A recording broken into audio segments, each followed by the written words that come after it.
maintaining the safety, right?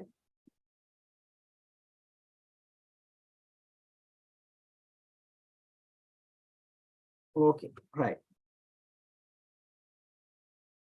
Right. So for the sake of your knowledge, we are dividing, or we are having 5 set of adverse events, right? First one is the vaccine product related reaction, right? So that means that is these adverse reactions are purely due to the problem in the vaccine, right? Not exactly the problem, right? It is the inherent property of the vaccine. So, some vaccines, so even though the manufacturers develop it in different ways,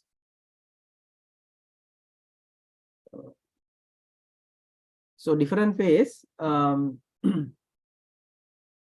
some vaccines are having some sort of inherent properties, like, in this, we are giving DPT vaccine, I think you all know, and also pentavalent vaccine. Pentavalent vaccines we are giving on completion of 2 years, 2 months, 4 months, and 6 months for the small babies, right? As these vaccines are having pertussis, which is called wholesale pertussis, we are expecting some sort of higher number of local adverse reactions, even fever, right? As these kids are getting fever, there is a possibility of getting febrile fits. So likewise, we are expecting that sort of reactions according to the reactogenicity of that particular individual and the vaccine, right? So that those are actually unavoidable. Then the second one, vaccine quality defect related reaction. That means that is purely due to quality failure of the vaccine. As I mentioned earlier, so last few decades, maybe last 5-6 decades, we have not come across that sort of vaccine quality defect related in global vaccination program, right? So then third one is immunization error related reaction. That is the most important one, where any error happens during transporting, handling, administering, right, maintaining the cold chain, and those any place. If anyone has done an error, it will lead to an immunization error related reaction. For an example, if you take one vaccine and it has given to a different fruit, right? Maybe subcutaneous vaccine has given IM, so it is an adverse event. It is an error related reaction which we could have prevented, right? These immunization error related reactions we could have prevented, right? So we have to pay more attention in relation to this immunization error related reactions, right? So then so here caused by inappropriate vaccine handling, prescribing, and administration. Even prescribing, if you have prescribed it wrongly, then the poor kid may develop some other disease, maybe end up with severe reaction. So all those things matters here. So in practice, we are paying much more attention in this immunization error related reactions, right? Then the fourth one is immunization anxiety related reaction. Usually it is happening among the adolescent children with due to anxiety for the vaccination or injection or whatever, right? So it is again sometimes it's very difficult to prevent, but we have to take precautions to reduce the unnecessary injuries or anything can happen due to this faintiness or whatever the things, right? Then the fifth one is the most, again, very much important one. So that is which is called coincidental events.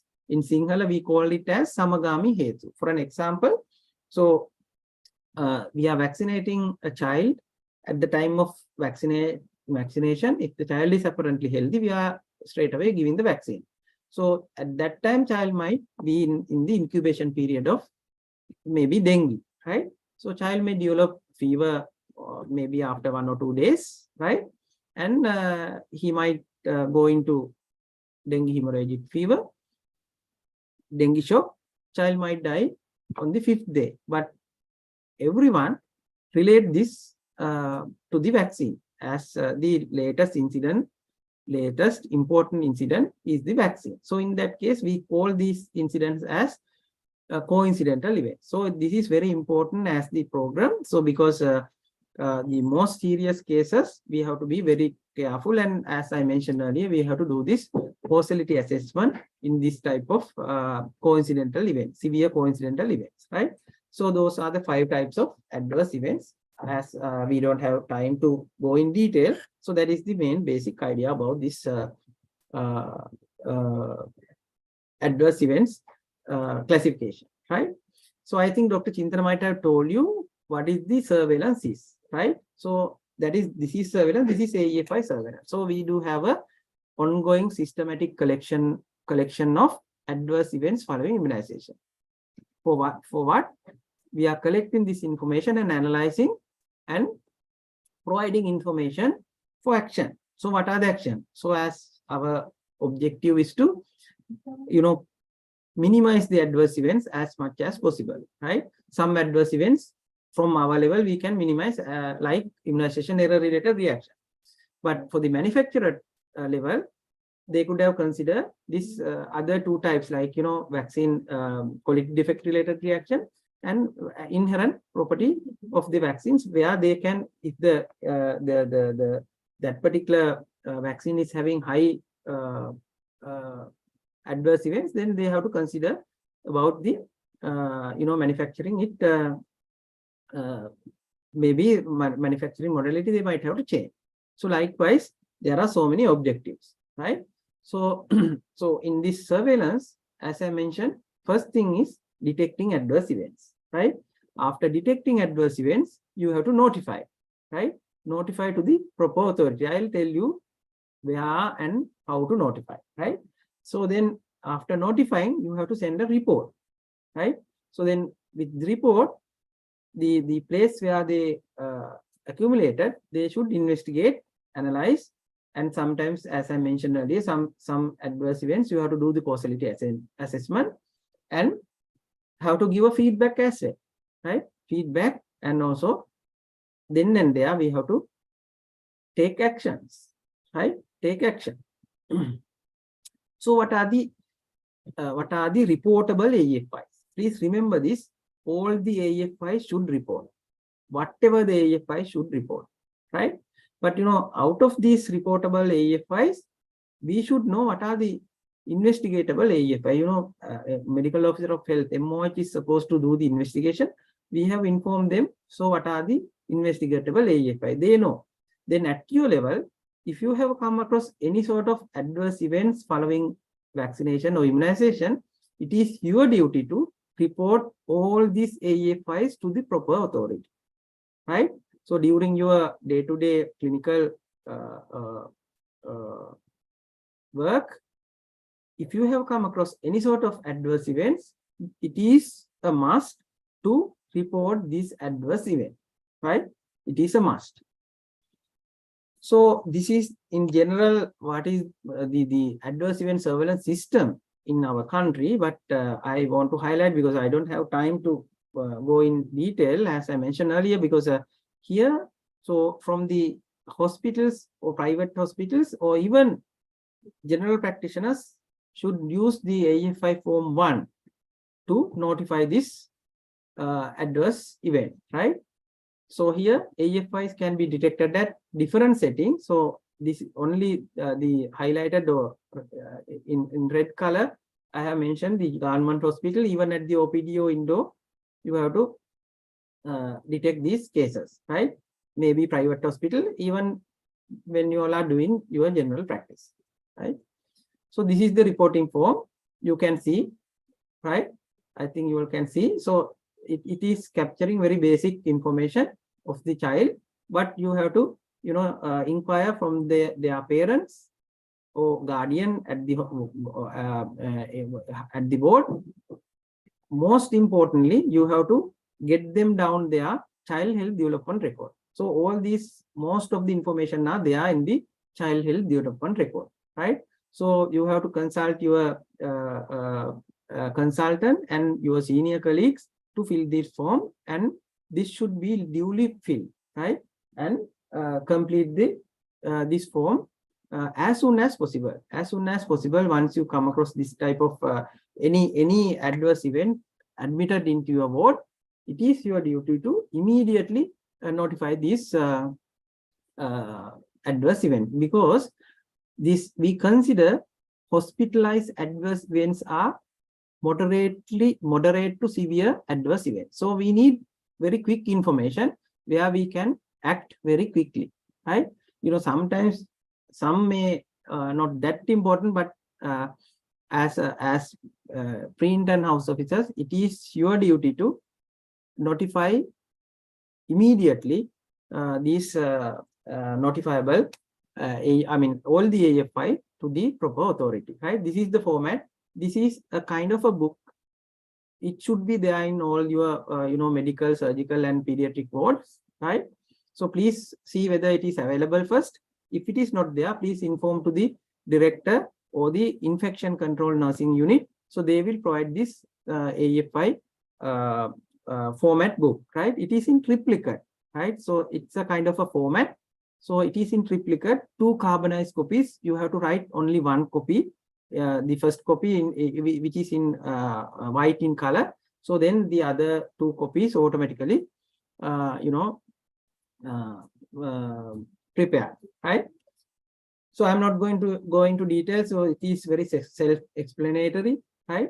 So at the same time, so over the other side of this format, we have given the definition of this adverse events. So if you want to refer, please go to the other side of this format and refer what are the adverse events. So once you start your work, please see whether these books are available at your particular board, and please see. So what are those adverse events? Just read, right? Then it is very easy to classify, because it's asking the classification over the other side, right?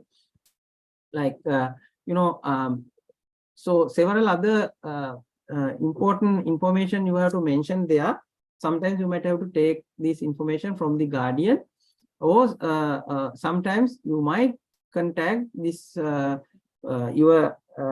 a person called regional epidemiologist. He is a medical doctor in your district, so you might have to contact him or her to get the proper information of this, to prepare this particular, fulfill this particular format. Like, sometimes they are asking whether the diluent used, right? Because some vaccine we don't want to reconstitute, using a diluent.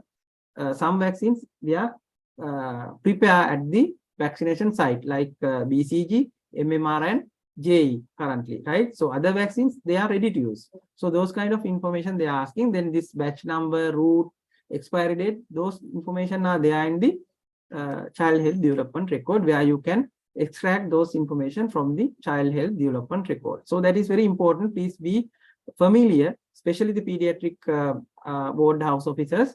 This is a must. Your consultant will guide definitely, because they are all aware about this. Please ask them for any help. Maybe your senior colleagues will, or senior registrar or any senior house officer, they are much aware about this. So please ask them if you have any doubt in filling this form, right?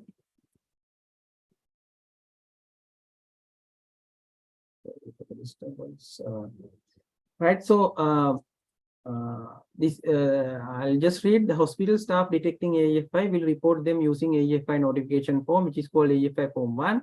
Should send 1 copy to the respective medical officer of health in whose division the patient is residing and receive vaccination, with copies to the regional epidemiologist and epidemiology unit. So as I mentioned, that it is in triplicate. First copy should come to us through the EPID unit. Here you can see the white copy should go to the EPID unit.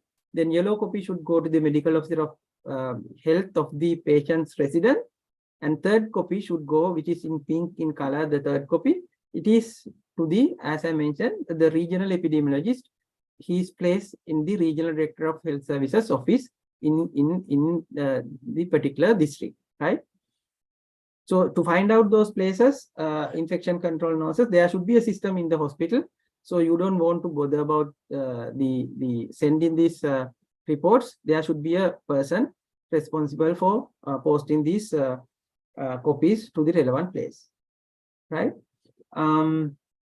So there is separate hospital notification register, because once you fill this form in triplicate, then you don't have any evidence or information at the hospital. So for that, we have prepared another register where you have to fill this register based on the AFI, where anyone can refer once that person is retrieving through this AFI register, which is a kind of a elongated register. It is in green in color. Please ask your hospital or ward staff where this AFI register is. Sometimes whole hospital is having only one register, so you might have to ask someone to bring this AFI hospital register once you fill up this AFI form 1, right? So these are the content of this AFI register. I think that's it. Any questions? Quick questions?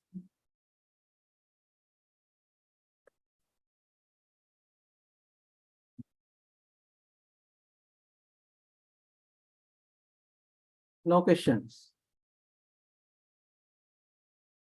Okay, good. Then all the best, because my time is over.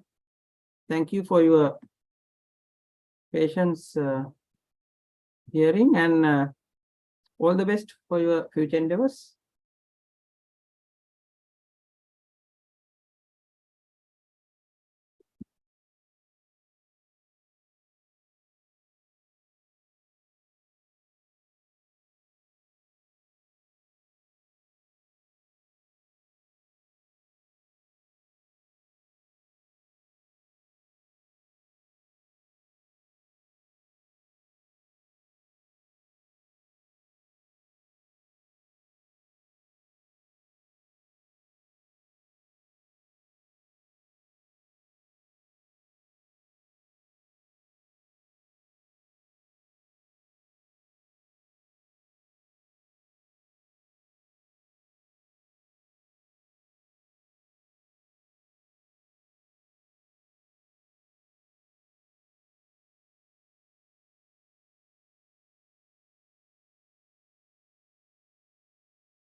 Hello, good morning.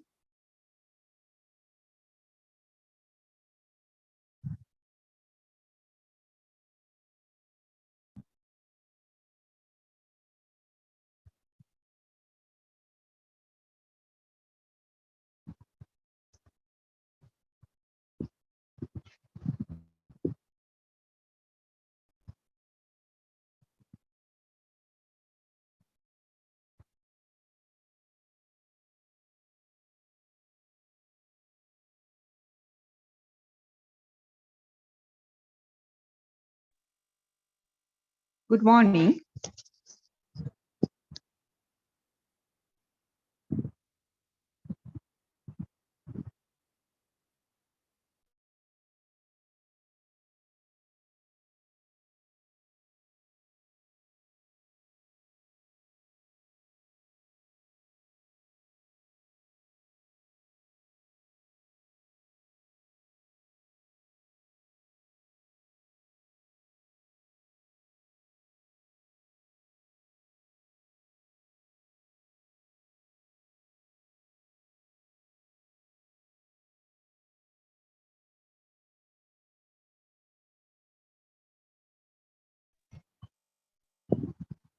Good morning. I am from Anti-Leprosy Campaign. Can I start now?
Right. I think next lecture is done by Dr. Dilini Vijay Singh from Leprosy Campaign. Over to you, madam. So we thank Dr. Manju Karya for that informative lecture. Right. Sorry about that. Okay. Okay, madam. Over to you.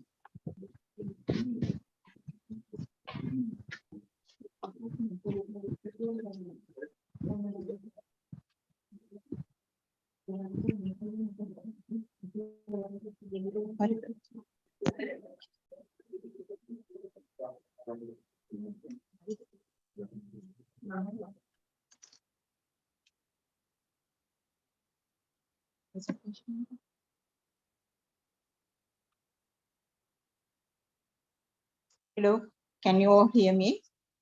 Yes, madam. Can hear.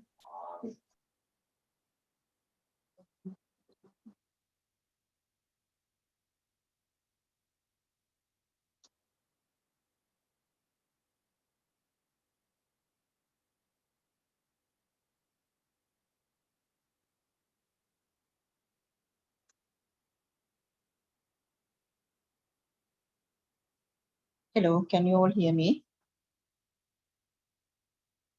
Hello, Can hear, madam. Do you have a presentation?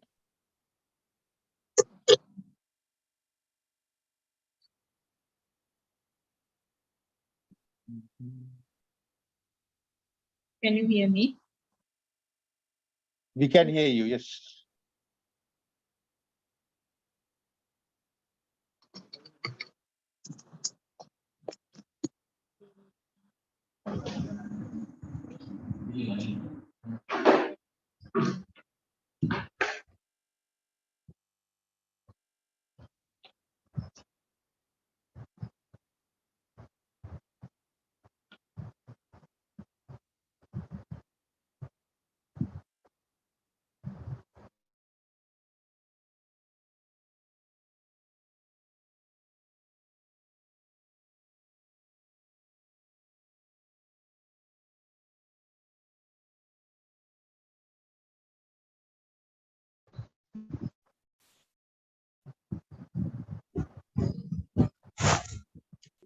Madam, we can hear you. Do you have a presentation? Yes, I am having a bit of a problem here. Yeah, madam, then you are having phone and the laptop. One unit you have to. Just give me a second. Okay, sure.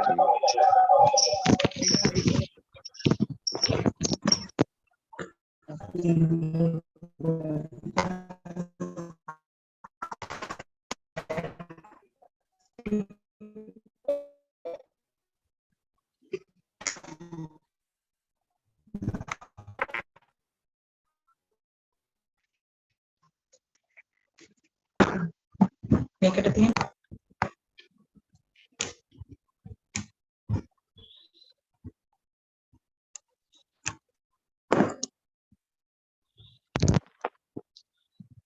Hello.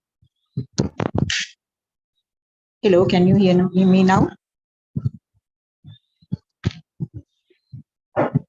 Hello.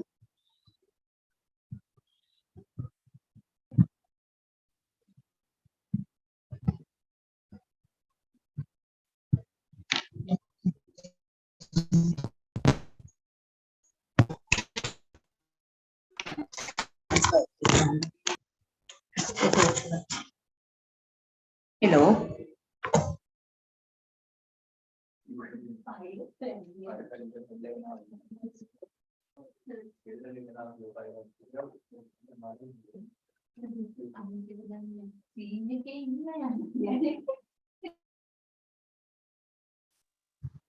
Hello, can you hear me?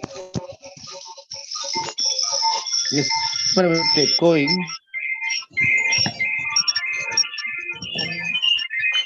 I'm sorry, I am having a bit of a problem. Therefore, I will not be able to show my slides to you. Will that be okay?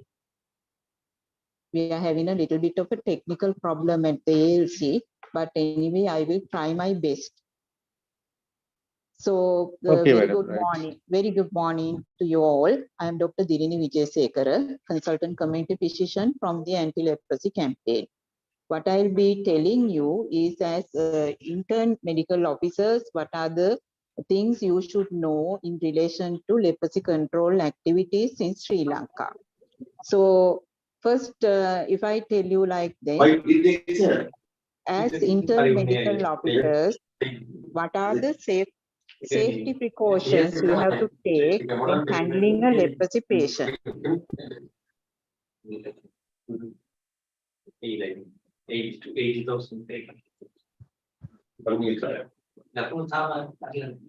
So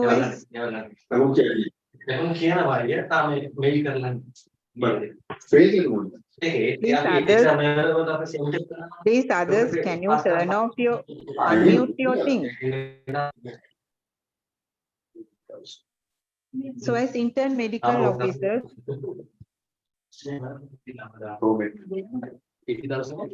please can you make, others, can you mute your phones? But your brother in Dubai means he must be knowing contacts here. Contacts, you know. Please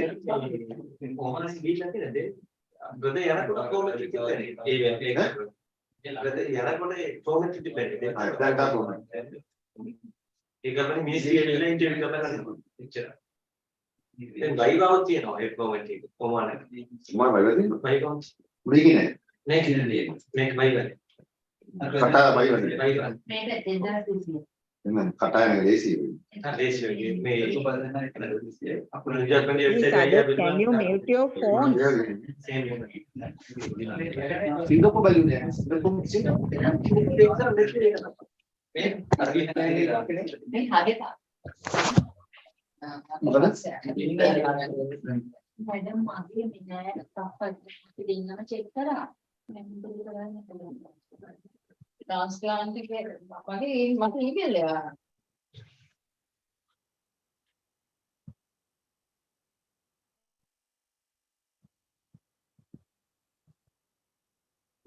Hello.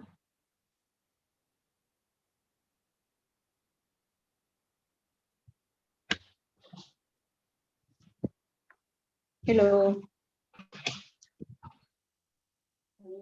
Yes, madam, we can hear you. Yes, a little bit of noise is there. I think few of them are not mute their mic. Yeah, we'll mute them, right? Right. So leprosy is an ancient illness, you know. It has been there for hundreds and thousands of years among the people in the world. So as intern medical officers, what are the safety precautions you have to take when handling a leprosy patient? That is one thing I think it's very important as medical officers, intern medical officers. What are the safety precautions you have to take? You know, leprosy is an infectious disease, but it's not a highly infectious disease. It's spread via droplets. And the other interesting thing is 95% of our population having an immunity. And only the multibacillary patients, you know, there are two forms of leprosy patients, paucibacillary patients and multibacillary patients. Only the multibacillary patient can spread the illness. And the other thing is, soon after starting the treatment, ability to spread the illness will be now. And the other thing, to get leprosy, you should have a close, frequent, prolonged contact with the patient. According to the WHO, what this is close, frequent, prolonged contact is, it says if someone is having a close contact more than 20 hours per week for 3 months, within 1 year, he is having the ability to get leprosy. Therefore, just imagine as medical officers, intern medical officers, to get leprosy, there should be a multibacillary patient and you should have a frequent, prolonged, close contact with that particular patient, and only 95% of the population are having the immunity. Therefore, first message I want to give to you all, you don't have to worry to talk a patient, to examine a patient, because unlike COVID, this won't spread from one person to another very quickly. Therefore, it is very important to keep it in your mind.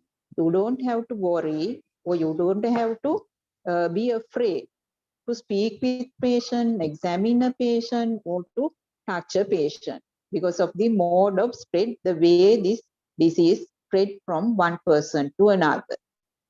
So the next thing, is it needed to isolate the leprosy patient in a ward?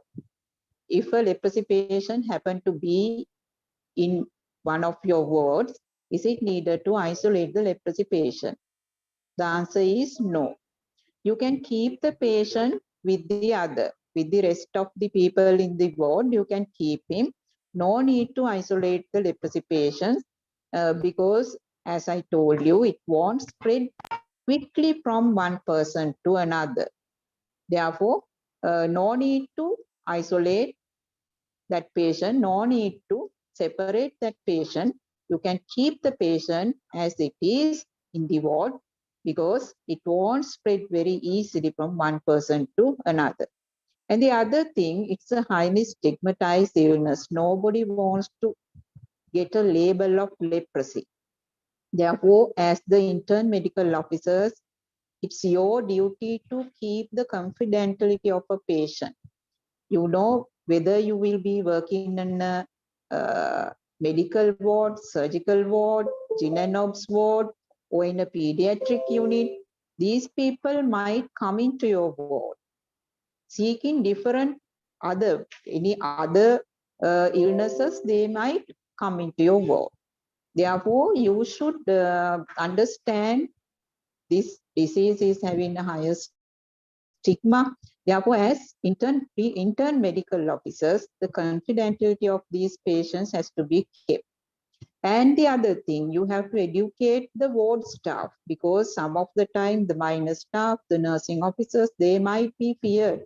If a leprosy patient is there, just see for wound toileting, sometimes these patients might appear into your surgical wards. Therefore, you have to educate the ward staff because, as I told you before, this won't spread very rapidly. Like COVID, it won't go from one patient to another. Therefore, just keep it in your mind. It's a highly stigmatized illness. Therefore, it's very important to keep the confidentiality of the patient.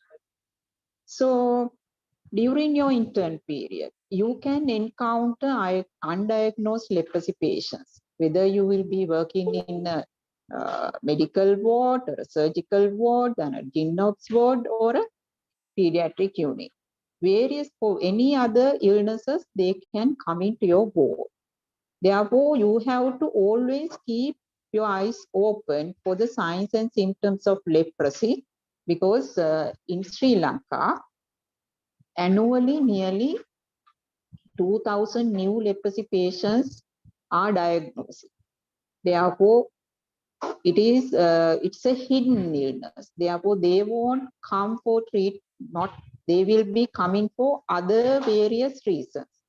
Pregnant mother may come into your gyn ward or an obs ward to get some service from your ward. But that lady may be on treatment for leprosy. Sometimes she does not know that she is having leprosy.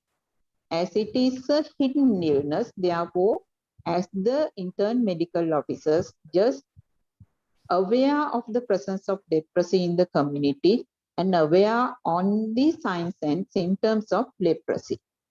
So if I to tell little bit of figures, in 2022, we were able to identify 1,401 new leprosy patients. And among them, 155 were child leprosy patients. Therefore, anyone can get leprosy.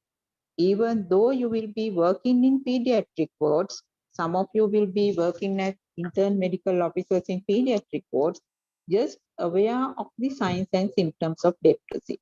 A child may be coming to your ward with the upper respiratory tract infection, but this child may be having signs and symptoms of leprosy. Sometimes their parents and the child may not know. Therefore, stay vigilant because this is very important because people are there in the community, they do not know that they are having leprosy. So the other thing is grade 2 disabilities. Last year, we were able to identify 100 grade 2 deformity patients. Why we are having these kind of patients, grade 2 disabilities? Madam, Because- excuse me, your presentation is on the screen, madam. I think somebody has said. All right, all right. So for grade 2 disabilities, why we are encountering higher percentage of grade 2 disabilities because of the late diagnosis. Because we are missing out patients. Therefore, it is very much important to keep your eyes open, whether you will be in the medical ward, surgical ward, or any other way. So I will just share you in 2021 new case detection by districts. So therefore, those who will be working in Western Province, that means Gampaha, Kalutara, and Colombo, and Eastern Province, mostly in the Batticaloa district.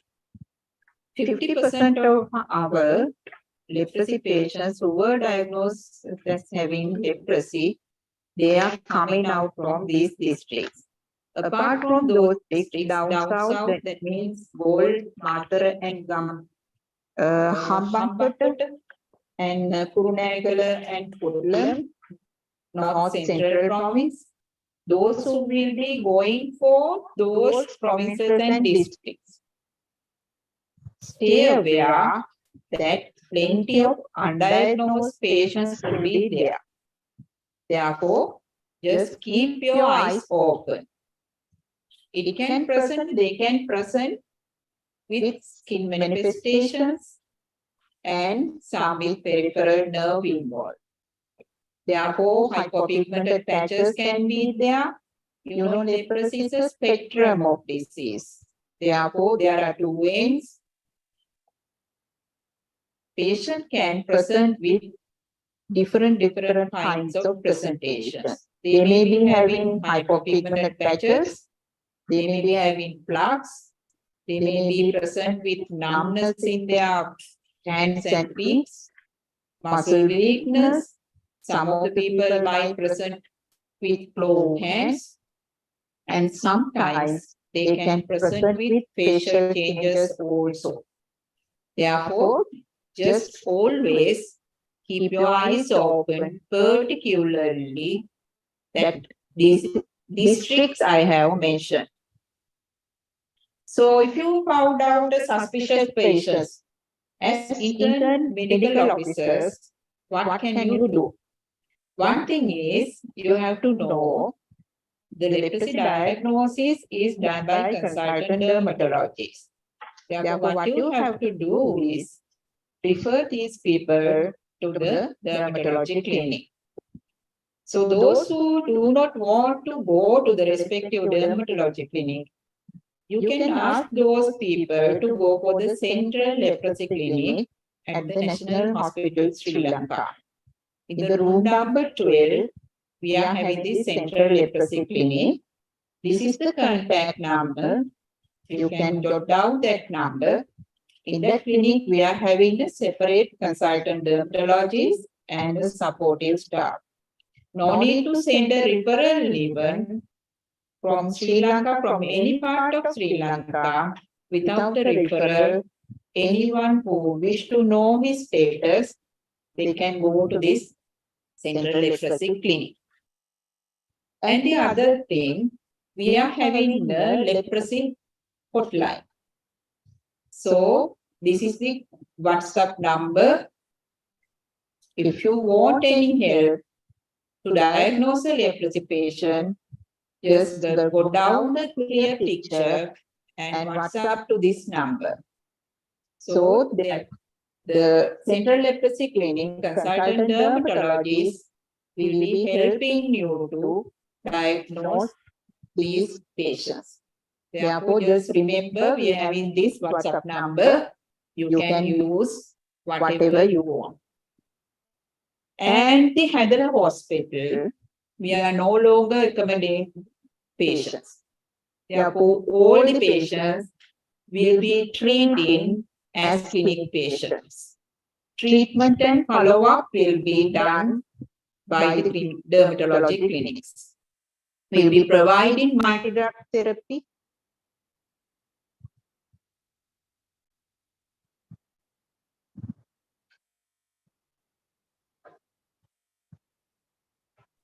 We will be providing multi-drug therapy, plus we will be providing physiotherapy, those who are having deformities and disabilities.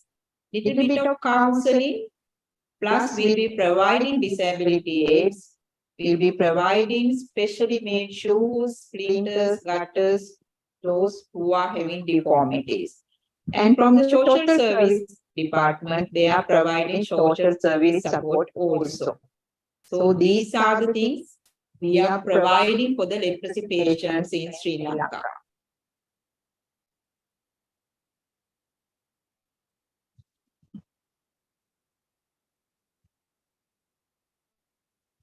So how about notification and contact tracing? You know it is a mandatory thing to notify these kind of illnesses, contagious illnesses.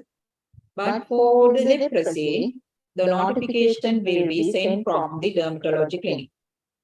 Therefore, if you happen to have a patient in your wards, no need to do the notification, because soon after the diagnosis from the dermatology clinics, they will load the notification to the respective MOH area. And from the respective MOH area, the range PHI with the supervision of the MOH will be doing the contact tracing, and the suspicious individual will be sent to the nearest dermatology clinic. That is what happening for the patients at the moment. So during your interview period, if you want any help, if you want to know about what are you going to do, what you should do if you happen to have a patient, this is our contact number, anti-leprosy campaign. Just write down this number. You can call to this number or to the Central Leprosy Clinic. Or of course, you can use that WhatsApp number also. You can ask and get any help from us. And of course, for the other activities, each and every district, the regional epidemiologist is there. If you have any problem, you can contact him. And each and every district, we are having a separate PHI, PHILC, leprosy control PHI. Therefore, anytime, if you want any help, you can contact me. Both RE and the PHILC is stationed in the respective district regional director's health office. Of course, therefore, you can contact them if you want any help. So that's all from my end to tell you. If you have any problems, I can answer you.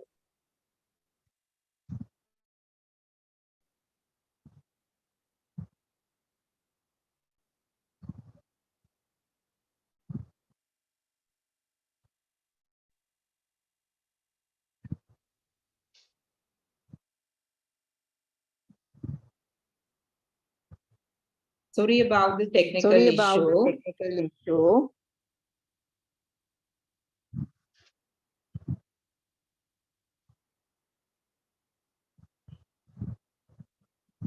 Right. If you all have any questions, please use the chat box. That was Dr. Dilini Vijay, consultant, community physician from the leprosy campaign. Thank you very much once again. So next up is STD AIDS control program presentation by the director of Janaki Vidana Patrana, consult a community physician at CCP. I think Madam should be logging in now. Hi, I'm Dr. Piyumi Pereira. I'm the consultant venereologist.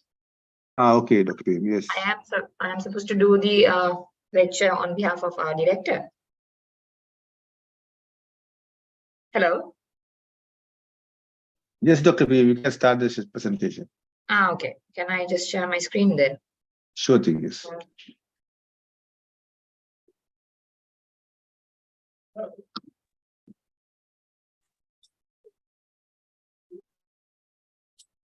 Dr. Roshan. It's Yes, you, no? yes. Yeah, okay. So can you see my screen or? Yeah, can you make it full screen, please? Yeah. Now, is that okay? Yeah, can you run one and up? Yeah. One, two, yeah, move Is it. it Yes, you working? can start. Okay, You can okay. start. Okay. So good afternoon, everyone. So these are the intern medical officers, isn't it?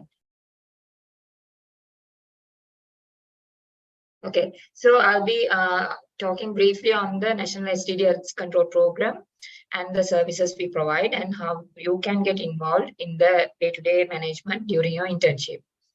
So our current, the national goals are to keep the current low prevalence of HIV among key populations and the general population as it is. So the key populations in our setting are identified as the males who have sex with males, female sex workers, transgender women, and intravenous drug users. And another goal of our program is to increase the quality of life of people infected with or affected by HIV. So just to show where we are at, the main clinic, that is the Colombo Clinic, is at the number 29, Diseram Place, Colombo 10. So this is how it looks like from the outside, and there are a few pictures of the inside of our clinic.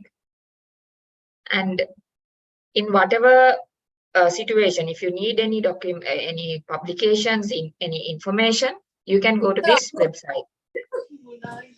You can just Google National STD/AIDS Control Program, and everything comes under in this website. So a bit about the organizational structure of the STI services in Sri Lanka.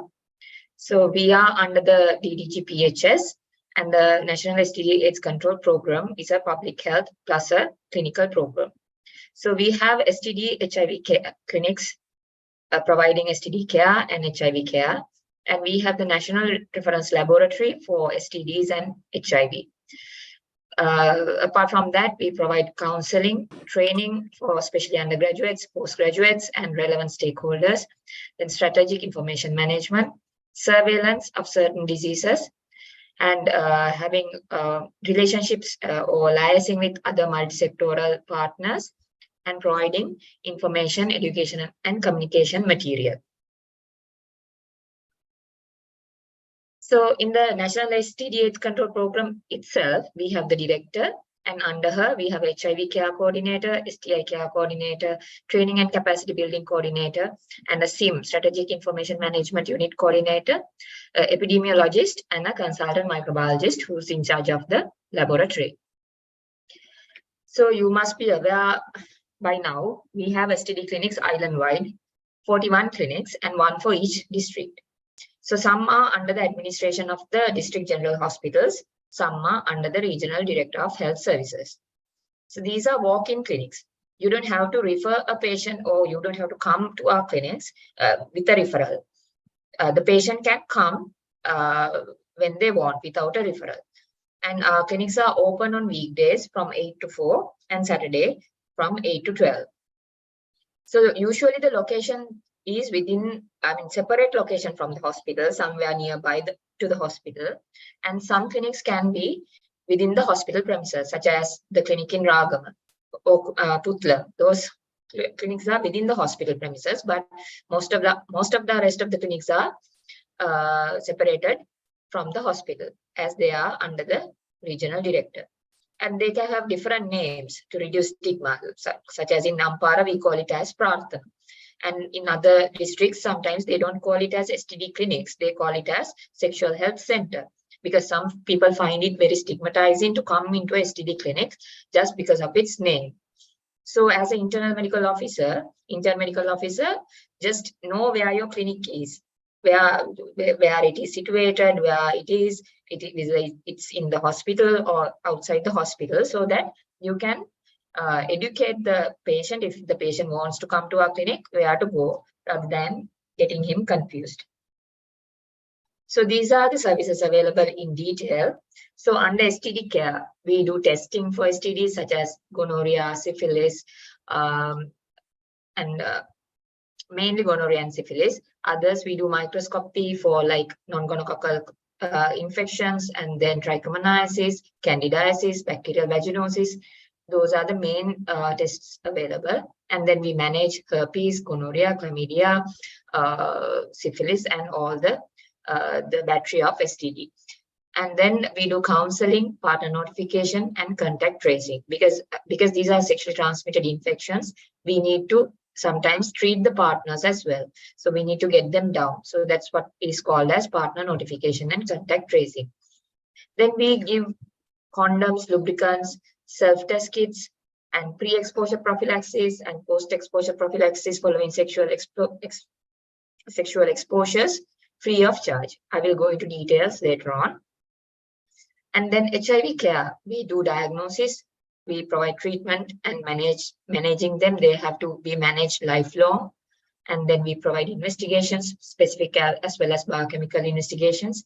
Then there is counseling, partner and family management as well. There's another programmatic area called elimination of mother-to-child transmission services. So if you are working in an OBS ward, you will see that we have done the VDRL and the HIV for all antenatal mothers. If an antenatal mother has not undergone HIV and syphilis testing, they must undergo before delivery. So keep that in your mind when you are clerking antenatal mothers. And then we provide occupational health services such as post-exposure prophylaxis management following a needle prick injury or a mucosal splash. And as well as you all know, pre-employment screening, we provide syphilis and HIV testing. Then for the key populations, such as the males who have sex with males, we provide hepatitis B vaccination. And then, as I mentioned earlier, laboratory services under the Reference National Laboratory. Then training of undergraduates, postgraduates, and other stakeholders. If you are from the Colombo Medical Faculty or from the KDU, you must have come to our clinic for your undergraduate training. Then we do preventive programs, such as awareness programs, capacity building programs, counseling programs, so many programs under our preventive sector. And we develop guidelines on management of STD and HIV. And all these guidelines are available in the website, our National STD Control Program website. So if you need anything, you can just go there and look under the publications. Then there's another sector called Strategic Information Management Unit, where all the data are collected and the national epidemiology is shaped up using these data. So I'll go briefly into the epidemiology so you'll have an idea.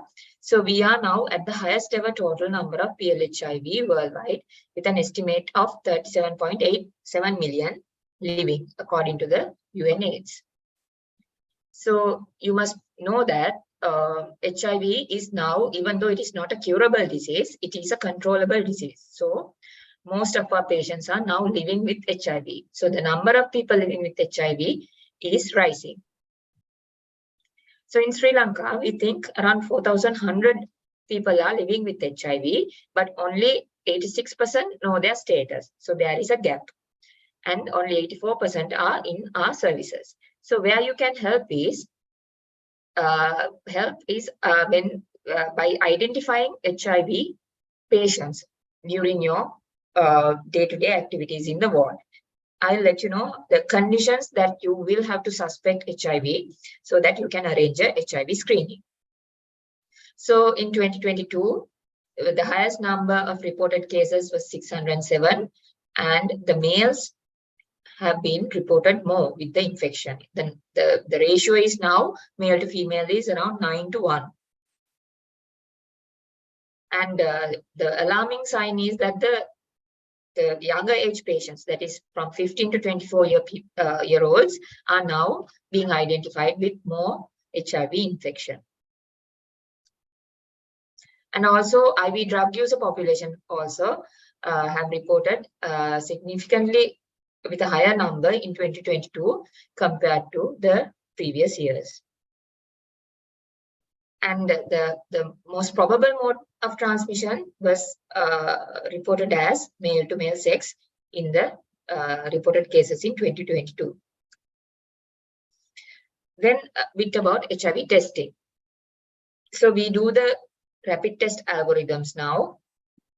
You don't have to know much about it, but the reports can be available within 20 minutes. And then there's a self-test, which the person can do it by themselves, and it has somewhat acceptable sensitivity and specificity. Then there's another web-based application called as knowforsure.lk, where our testing is advertised so that people can book an appointment or get advice or request for a self-test online, so that they don't have to come to clinics. And then you all know we do antenatal screening for all antenatal mothers at the first trimester. So these are the HIV indicator conditions. So these I think you should know so that you can order HIV test when you see a patient. So usually community-acquired pneumonia, if it is severe, recurrent, and then mononucleosis-like illness, unexplained cytopenias, unexplained lymphadenopathy, herpes zoster, especially multidermatomal, and then Hep B or Hep C. Any patient with Hep B or Hep C, you must check for HIV. Then extensive seborrheic dermatitis, exanthema, any STIs, any lymphomas such as non-Hodgkin's lymphoma, Hodgkin's lymphoma, you need to send for HIV tests. Then unexplained weight loss, unexplained chronic diarrhea, peripheral neuropathies, subcortical dementia, all these can be associated with HIV. Then there are things called potentially AIDS-defining conditions, especially invasive cervical cancer, non-Hodgkin's lymphoma, Kaposi sarcoma. These three are the AIDS-defining conditions. Then there are other things such as I mentioned, recurrent pneumonia, recurrent diarrhea, and the other most important condition is TB. Pulmonary TB or extrapulmonary TB, you must do an HIV test. And even MAC, Mycobacterium avium complex, if you suspect a patient with MAC, you must do HIV test. Then there are specific conditions such as cytomegalovirus retinitis, recurrent herpes simplex viruses, herpes simplex ulcers, and bronchitis, pneumonitis, progressive multifocal leukoencephalopathy, and then fungal infections such as deep fungal infections, recurrent candida, severe candida, those sort of things, you must do HIV. Then the other thing quite commonly we see is cerebral toxoplasmosis, which is associated with HIV. And then, as I mentioned, fungal diarrheas and cryptococcal meningitis. That is another common thing we see with our AIDS patients, cryptococcal meningitis. So these things keep in your mind, and if you see a patient, please order a HIV test. So how to send a blood to STD clinics? So what you have to do is collect 5 cc blood into a correctly labeled plain tube, and do not send blood samples in penicillin bottles, and send a properly filled request form to the STD clinic. So this is actually the way you have to do send blood samples following an occupational injury as well. However, if you are sending a blood sample following an occupational injury, which happened to you, please bring the patient's blood by yourself. Don't send it through the lab, because otherwise we need to start post-exposure prophylaxis within 72 hours. If that window is passed, there is no point in starting the treatment. So if you undergo an occupational injury, please bring the source patient's blood by yourself to the nearest STD clinic as soon as possible. So this is how the knowforsure.lk app looks like in the internet. This is just to show that these are available. Then a bit about HIV treatment. So we treat all patients now without waiting for their CD4 to drop, and it is always a combination of treatment. So now what they found is, if the patient is taking their treatment properly, and if their viral load is undetectable, that is the viral load is very, very low, they cannot transmit it to their partners or to an unborn baby. So there is no forward transmission. So that is a very important thing. So even if you see an HIV patient in the ward, and if he's on treatment, and if his viral load is undetectable, that means he is not infectious anymore. You don't have to be scared of handling that patient. Anyway, you have to handle patients using wearing universal precautions, standard precautions. Other than that, you don't have to worry. So this is the newest concept, U equals U, that is undetectable equals untransmissible. And HIV prevention wise, as I mentioned, there's something called PrEP, that is pre-exposure prophylaxis. So that is, we give HIV treatment to patients who we think are at high risk of acquiring HIV. So in Sri Lanka, those groups are, as I mentioned, males who have sex with males, transgender women, intravenous drug users, and serodiscordant HIV couple, if the HIV patient's viral load is detectable. Because as I mentioned, if his viral load is undetectable, he does not have a risk to transmit. So these treatment can be either taken as daily tablets or event-based, that is, depending on their sexual exposures. And in the developing countries, now they have long-acting injectables where they can take it once a month. And then the other thing that is important is post-exposure prophylaxis following sexual exposure. So this can be offered following sexual abuse or a high-risk sexual exposure. So you will see patients who are coming to your wards, especially in the pediatric wards, after a child abuse or sexual abuse. Even in the gynae wards, you will see women following sexual abuse.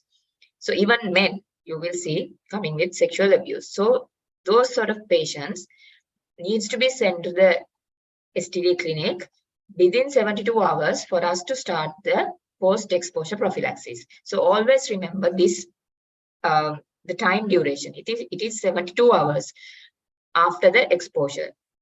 If the time has gone beyond that, then we don't have anything to do. We cannot offer anything other than testing. So don't miss that golden time period. So even for occupational exposure, it is the same. You must bring the sample within 72 hours of exposure. I am re-emphasizing this time period because you must know about that. So if we start the treatment, it is 28 days of treatment.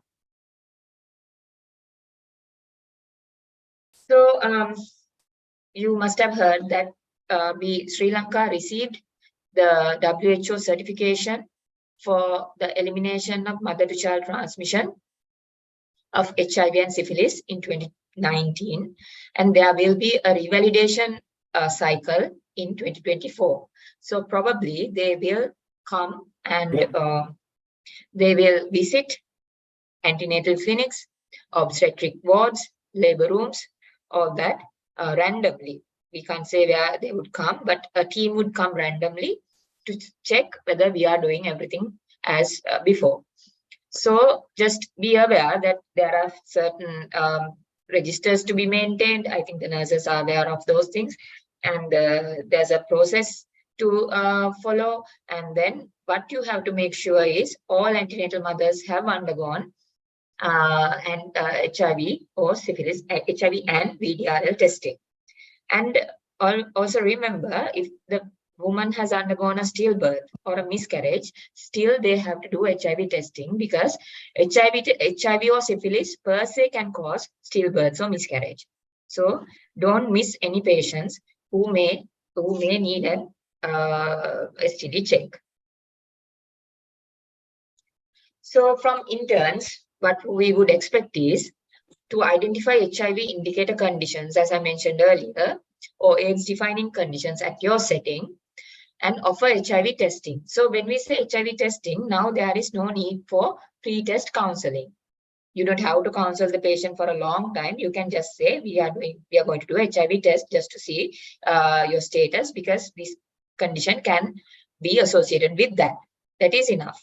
And there's no need of written consent. Just verbal consent is enough. So don't make it a barrier.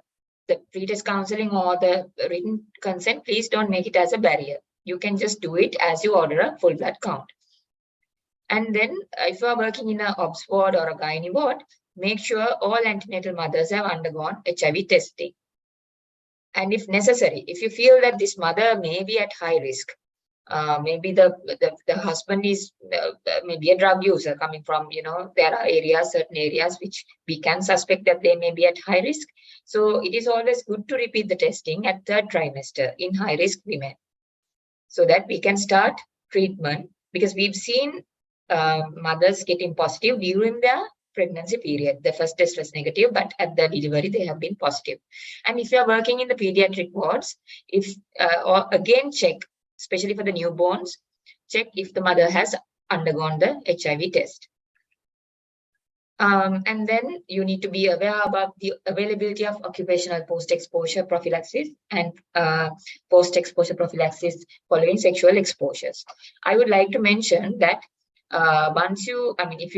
if you have undergone occupational exposure, you need to inform the infection control nurse, document everything in the accident reporting register, and bring the sample, as I mentioned, to the STD clinic. And be aware about your Hep B status. If you have undergone vaccination, you have to know your antibody status as well. Otherwise, you would not know whether you are protected or not. And the other thing is, if you had undergone a needle prick injury, what you have to do is just wash your hands with soap and running water. Don't squeeze it. Don't apply any antiseptics or betadine. And just keep come to the clinic, STD clinic, as soon as possible. And if this happens out of hours, there are rapid test kits available in the hospital, and there are starter packs. They are the post-exposure prophylaxis. We've kept around 3 to 5 tablets within the hospital premises if you are unable to come to the STD clinics because it happened in the night. So you can always call the on-call consultant in the Colombo clinic or the district consultant and get their opinion if something happens. Always don't be scared to call us. We will be there to help you. So with all that, we want to achieve zero stigma. So that you have to always know. You need to achieve, as doctors, we are bound to serve the patients. So we should not stigmatize. That is not ethical. So if we do stigmatizing or discrimination, these patients go into hiding and they won't come to our services, but they won't stop their behaviors as well. So if they are not safe, we are not safe. Ultimately, we will all face a big epidemic of HIV. So help us to achieve zero stigma and discrimination at all settings. So the UNAIDS targets by 2030 is to end AIDS epidemic. So I think as the new doctors, you can help us by identifying the HIV patients early, identifying STD patients early, and doing the proper referrals. So if you're sending from the ward, you can send through the PhD with a written request so that we can arrange everything. So this is our contact number. This is the Colombo Clinic number. Just write it down. You can call this number and get any opinions during the working hours. So that is it from me. Do you have any questions?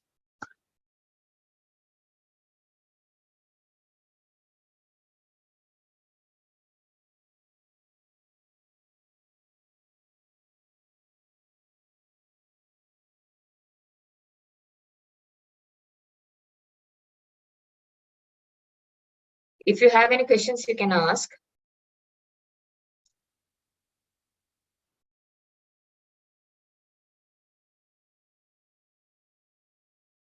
Yes, if you have any question, can use the chat box or can unmute and ask.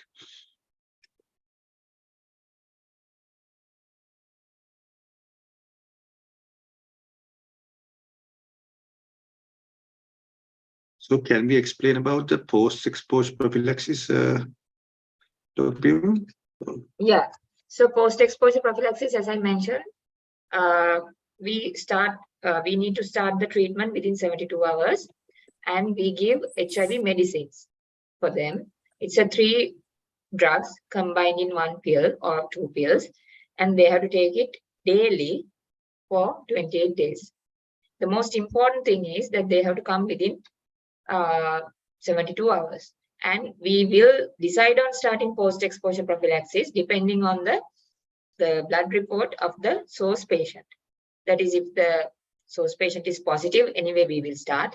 If the patient is negative, we might have to think about the window period, the amount of exposure, the amount of risk that the healthcare worker is at, and depending on all that, we will decide, and we will counsel the healthcare worker, and the healthcare worker has to take the decision whether to start it or not.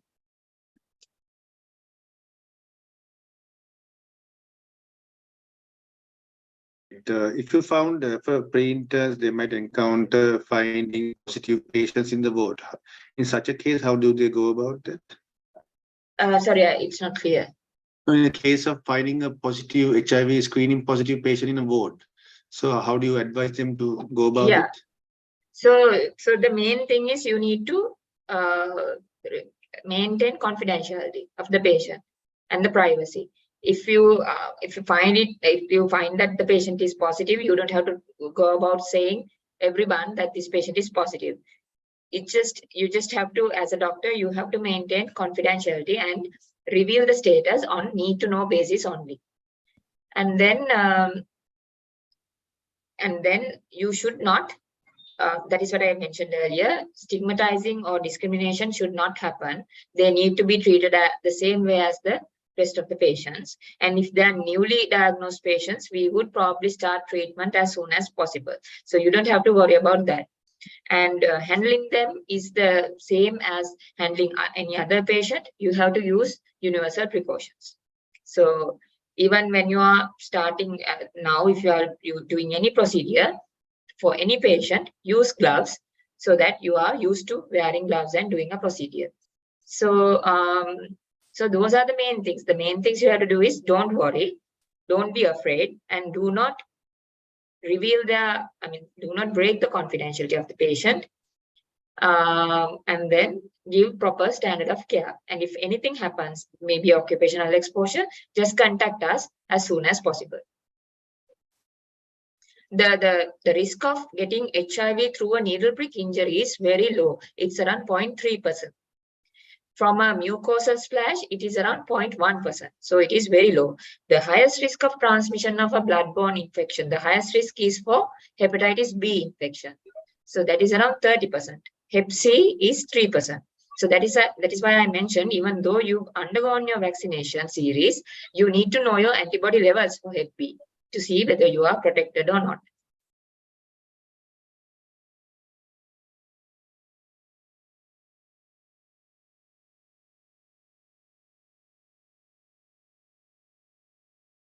Right.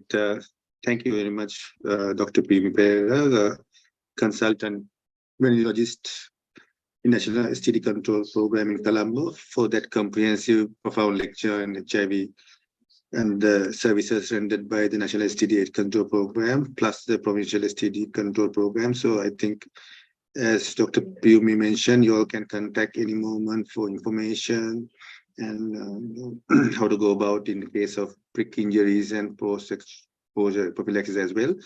So do use those services in case in such incidents. Right. Yes. Thank you once again, Dr. Piumi Pereira, for that lecture. Thank you. Thank you. Okay, have a nice day. Bye. You're welcome. So next up is vaccine preventable disease. We are going for lunch break. So we'll meet up at 11:15. Right.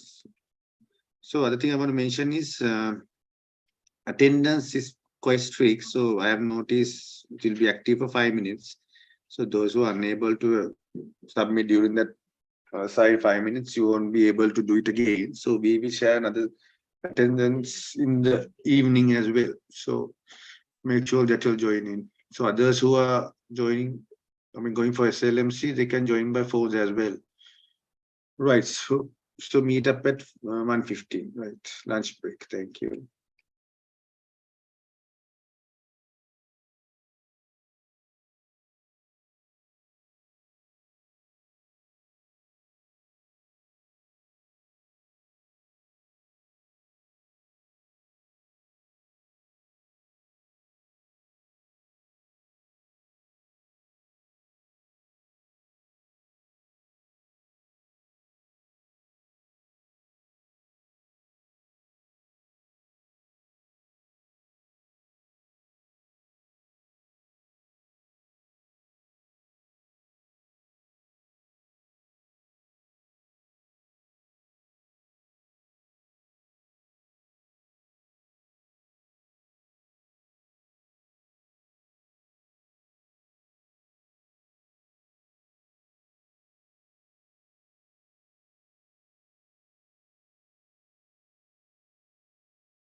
මොකද්ද? ඔය දාලා තියෙන order number එක. Order number එකනේ ඕනේ.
Right. Welcome back after the lunch break. So next lecture is by Dr. Shashimali Vikramasinghe, Consultant Community Physician at Epidemiology Unit on vaccine preventable and disease surveillance. I think she's logged in. We'll start shortly.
We can see the slides. Can you make it full screen, please? Yes.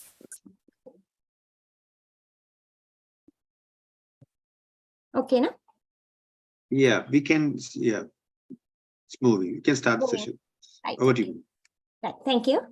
Good afternoon. I'm Dr. Sashimali from the Epid Unit, and this session is on vaccine preventable disease surveillance. I think you had a session on communicable disease surveillance in general, but there are subtle differences in communicable disease surveillance that is relevant to the clinical staff, especially intern medical officers. So I hope you are aware of the vaccine preventable diseases in our country that are covered by the National Immunization Program. These are the VPDs. So we have vaccines for all these diseases, and therefore now the objective of the National Immunization Program, by including these vaccines, we attempt to prevent these diseases in our country.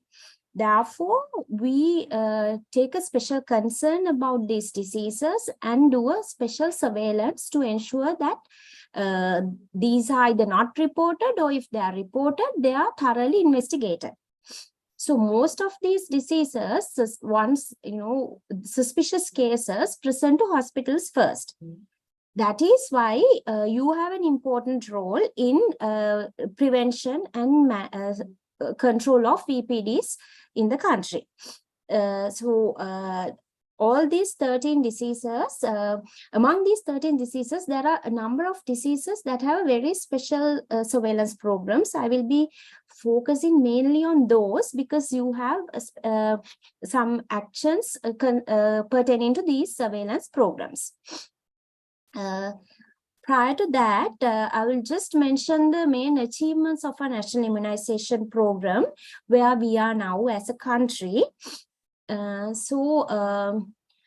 Smallpox is the only disease that have been eradicated in the from the world, if you are aware. And the last case in Sri Lanka was reported in 1972. Okay, and we don't have a vaccine for that now because it has been eradicated. Then poliomyelitis, the last case was reported in 1993, and the entire Southeast Asian region is declared polio-free as of 2014. So we don't have poliomyelitis cases, but there is a vaccination is going on because it is not eradicated, and because there is a special eradication program, there are special steps or actions to be taken in poliomyelitis surveillance. I will tell you what you have to do in the next few slides. Next, the last case of diphtheria was reported in 1991. It is not considered eliminated, but it is under control. We don't see cases now. Then measles, last indigenous case was reported in 2016, and elimination was declared in the country in 2019. But unfortunately, we are experiencing a measles outbreak right now. Important for you all, as you'll be starting work in the hospitals and you'll be encountering patients. Therefore, you have to be aware of this. There is a measles outbreak going on in the country at the moment. Rubella and CRS, congenital rubella syndrome, was declared eliminated in 2020. So we have eliminated measles and rubella so far.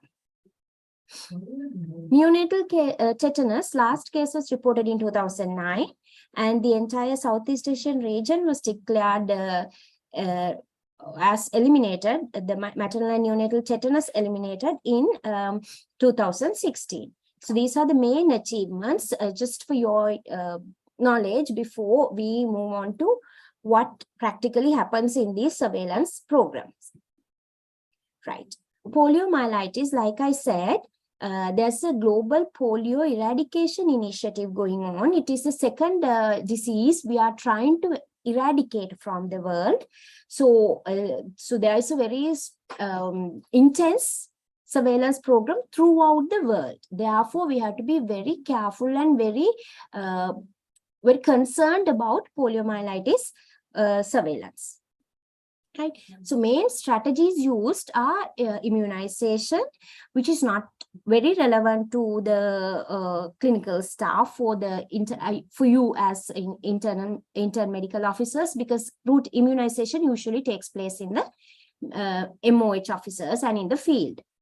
But that is one immunization and supplementary immunization activities going on. The second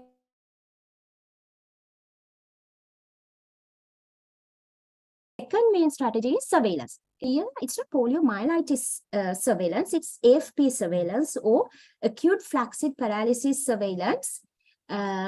Because we need to identify all the polio cases, we don't just investigate patients where we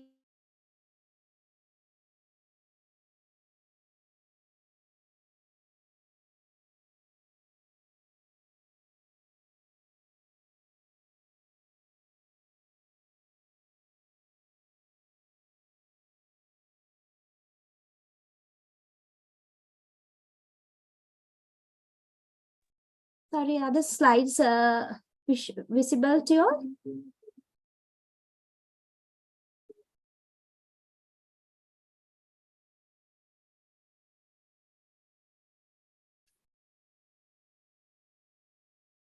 Okay.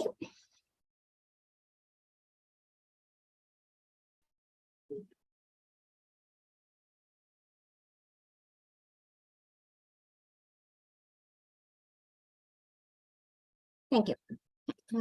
So if you have any questions, just put them in the chat box. Right. So we are going to be talking about this AFP surveillance, not the poliomyelitis surveillance. Because as I said, we need to find out all poliomyelitis cases according to the WHO definition, according to the Global Polio Eradication Initiative. The surveillance case definition we use is for acute flaccid paralysis. And we investigate all children presenting with acute flaccid paralysis under 15 years of age. So that includes all other diagnoses as well. There are a lot of differential diagnoses for acute flaccid paralysis. And once a child presents, the clinical staff may be pretty sure about the diagnosis. Most of them presented Guillain-Barré syndrome. So even if you're pretty sure about the diagnosis that it is Guillain-Barré syndrome, if the child is less than 15 years of age and presents with an acute flaccid paralysis, that child has to be notified for further investigation for poliomyelitis. Okay, please.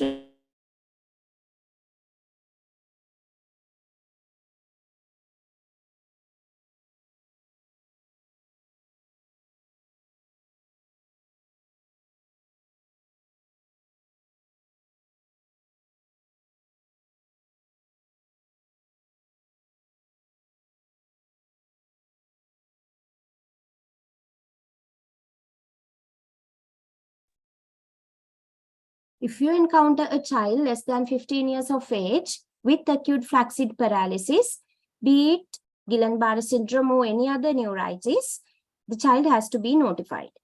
Okay, and it has to undergo thorough investigation. So, how to notify this child?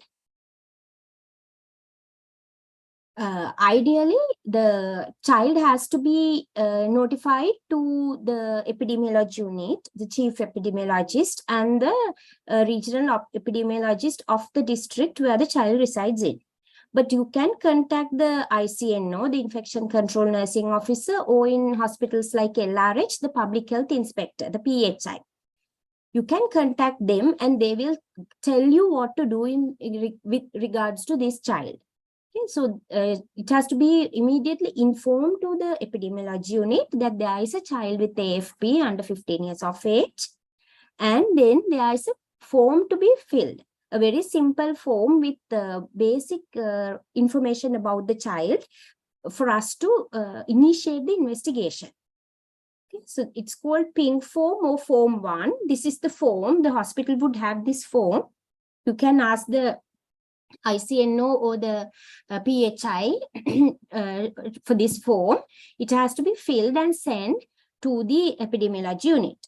Okay, not anywhere else, not to the laboratory. It has to be sent to the epidemiology unit. Okay, so that is the second thing you have to do. First thing you have to inform that there's a child, then you have to fill this pink form and send for the initiation of investigations. And then the next most important thing is to collect 2 stool samples from that patient.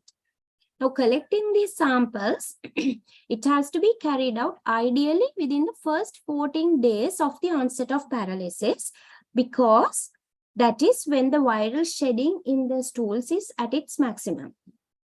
After the onset of paralysis, in the first 2 weeks, the virus is shed it's shed in the first month, but in the first 2 weeks, it is shed more frequently. So it has to be collected within the first 2 weeks, and the 2 samples should be at least 24 hours apart, because the virus shedding is intermittent. It is not continuously shed in the stools. So the first stool sample that is collected as soon as possible could be negative.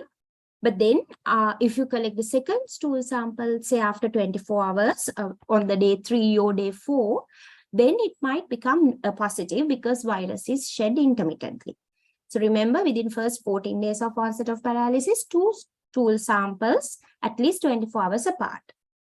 It should be collected to a clean, dry, screw-capped containers. These containers are available in the hospital. You can ask the ICNO PHI for that. And then you have to collect around 10 grams. That is the size of the thumbnail, or a size of 2 tamarind seeds. You can collect that to the container, and then it should be sent to the Medical Research Institute, MRI. From all over the country, the stool sample should be sent to the MRI, nowhere else, because MRI is the only place where virology is being carried out for poliomyelitis isolation.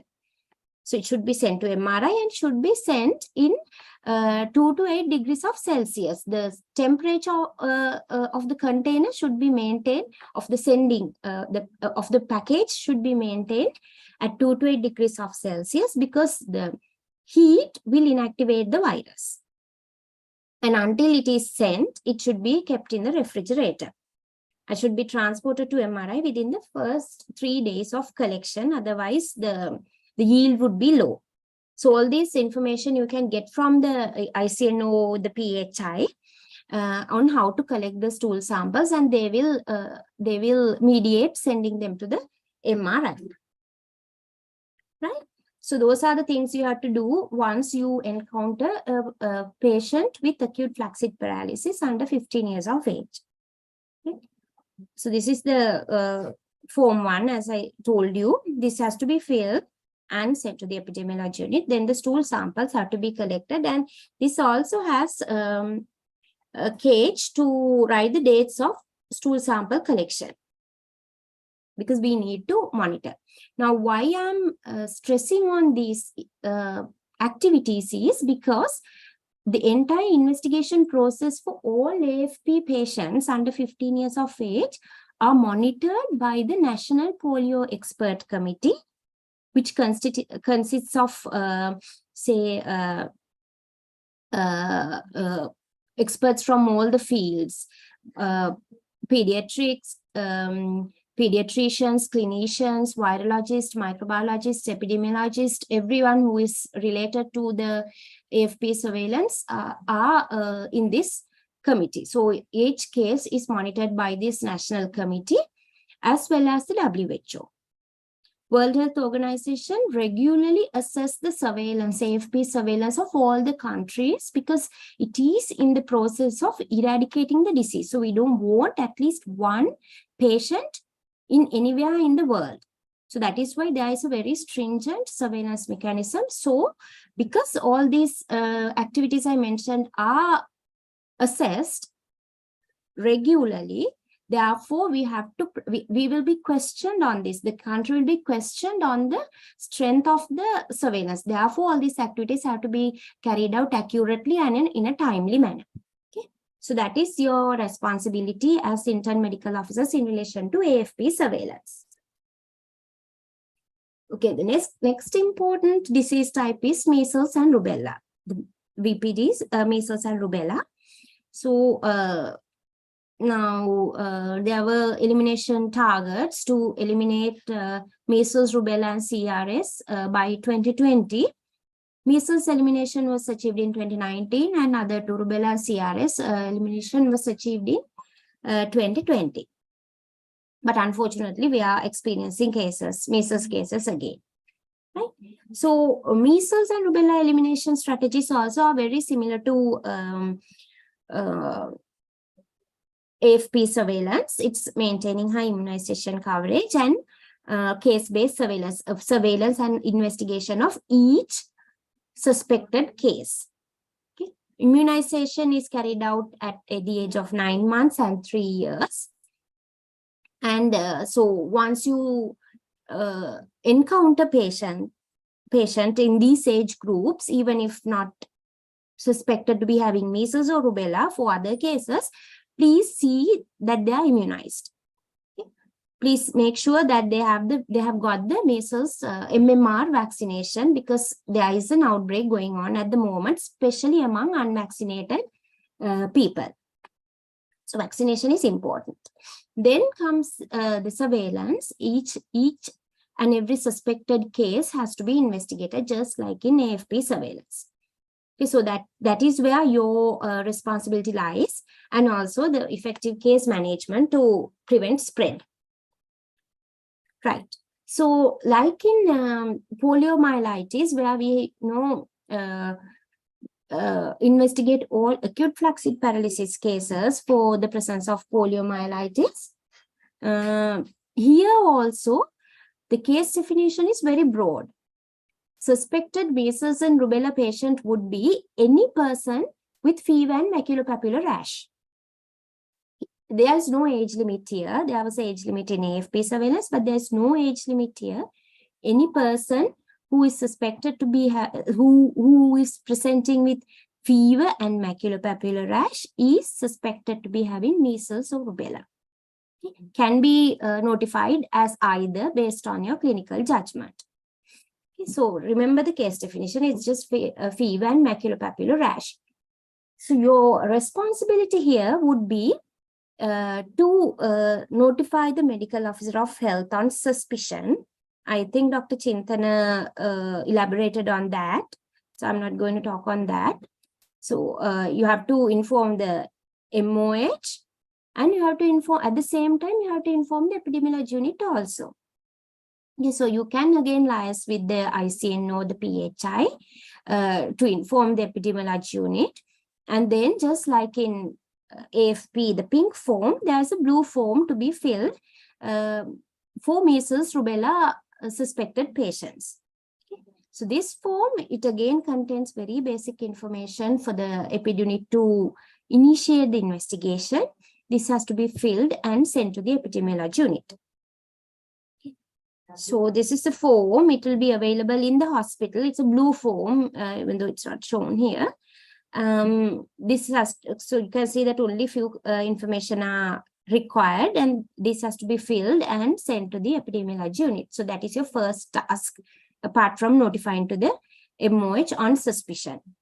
Then each and every suspected patient has to undergo laboratory confirmation. So the laboratory confirmation, there are two samples to be collected, two types of samples that can be collected for laboratory investigation. The first one is for virus isolation, either nasal or throat swabs can be collected in VTM and sent to the Medical Research Institute, MRI. That is again the only place where virus isolation is carried out for measles and rubella. So from all over the country, samples have to be sent to the MRI. Nasal and throat swabs in VTM, preferably within the first 5 days of the rash. That is the first, just after the development of the rash, if the patient presents, then you can take swabs and send. If not, then you have to send a serum sample, a blood sample for IgM isolation, IgM detection. Okay, so around 2 to 3 milliliters of blood should be sent again to the MRI. The timing is between the 3rd and 28th day of onset of rash. Okay. So generally it's said that from 3rd to 28 days, but during this outbreak, the MRI prefers if it's from say 5th day, from 5th to 28th day of the onset of rash, because even if you take blood early in the course of the disease, you may get false negative results. You may not detect IgM even if the infection is there. Therefore, they prefer a little bit after the onset of rash, say about 5th day after the onset of rash, to get draw the blood for immunoglobulin detection. And again, just like in AFP, it should be sent in a cold box, that is while maintaining the temperature in 2 to 8 degrees of Celsius, and should reach MRI within 72 hours of collection. Until then, if it takes time for transport, it should be kept in the refrigerator. Okay. So that is the sample collection. So the steps would be routine notification to the MOH, complete the blue form and send to the epidemiology unit, inform the epidemiology unit and send the form, and send samples for laboratory investigation. Then that is for measles and rubella. So CRS also, there is a congenital rubella syndrome. If it is suspected, there is again a special investigation to be done. So there is this special investigation forms for suspected CRS cases. This has to be said, this will be available in the hospitals. So this has to be filled. It has some more information than required in measles and AFP surveillance, because this is a very special condition. So it has to be completed and sent to the epidemiology unit while notifying to the MOH using the H544 form. All these forms are available in the hospital. If you have any doubts, contact the ICNO or the PHI and clarify your doubts. Okay. So, so those are the main vaccine preventable diseases that have very special surveillance programs. Otherwise, all other vaccine preventable diseases, if you suspect, if it looks like a vaccine preventable disease, disease that I mentioned in the second slide, then they have to be notified on suspicion, just like other communicable diseases.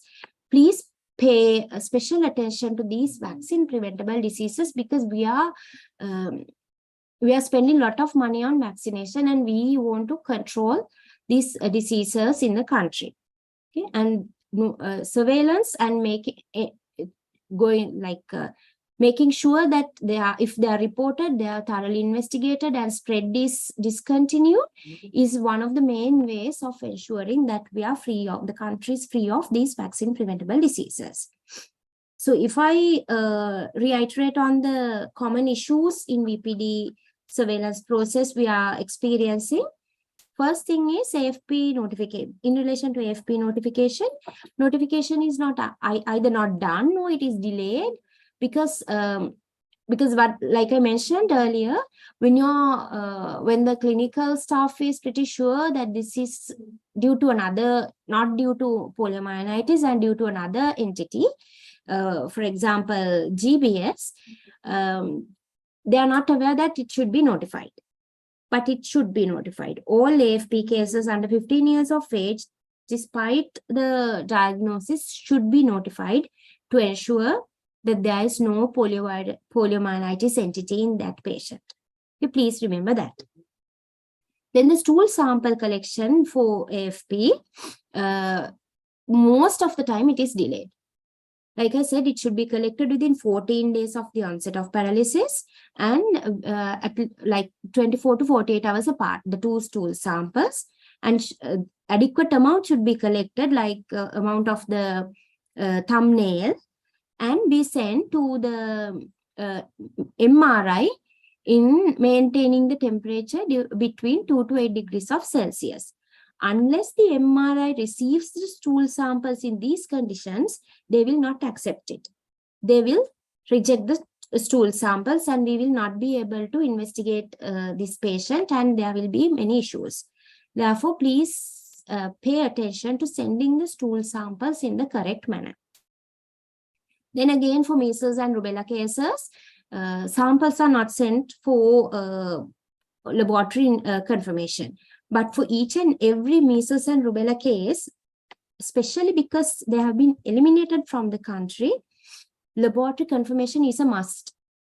Okay, so therefore, you have the responsibility of sending samples, like I said, depending on the time, either nasal or throat swabs or blood sample for measles and rubella case confirmation. Then CRS cases, again, not as common to other communicable diseases, underreporting, late notification, they are common to all communicable diseases as well as the VPDs. So these are the common issues, and I hope your batch will, now that you are aware of these issues, I hope this batch would be able to overcome these issues. Okay, and thank you, and I wish you all the best for your internship. If you have any questions, you may ask. Otherwise, we can conclude.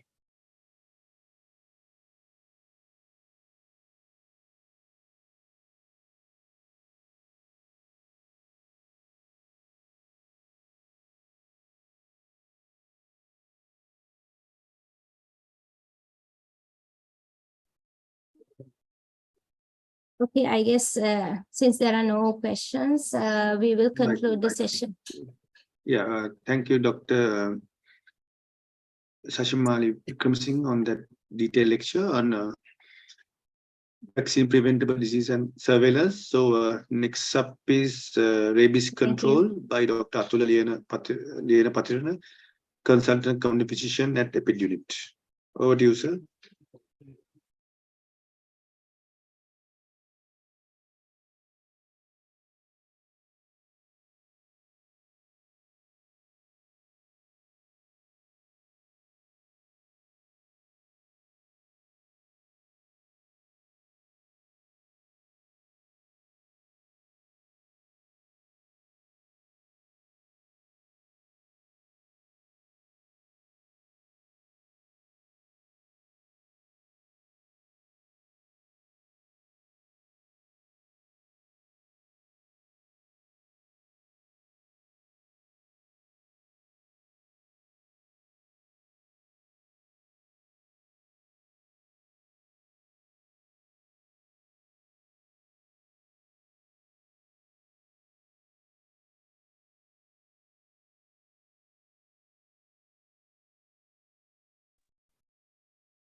Hello, can you also hear me? Hello, can you all hear me?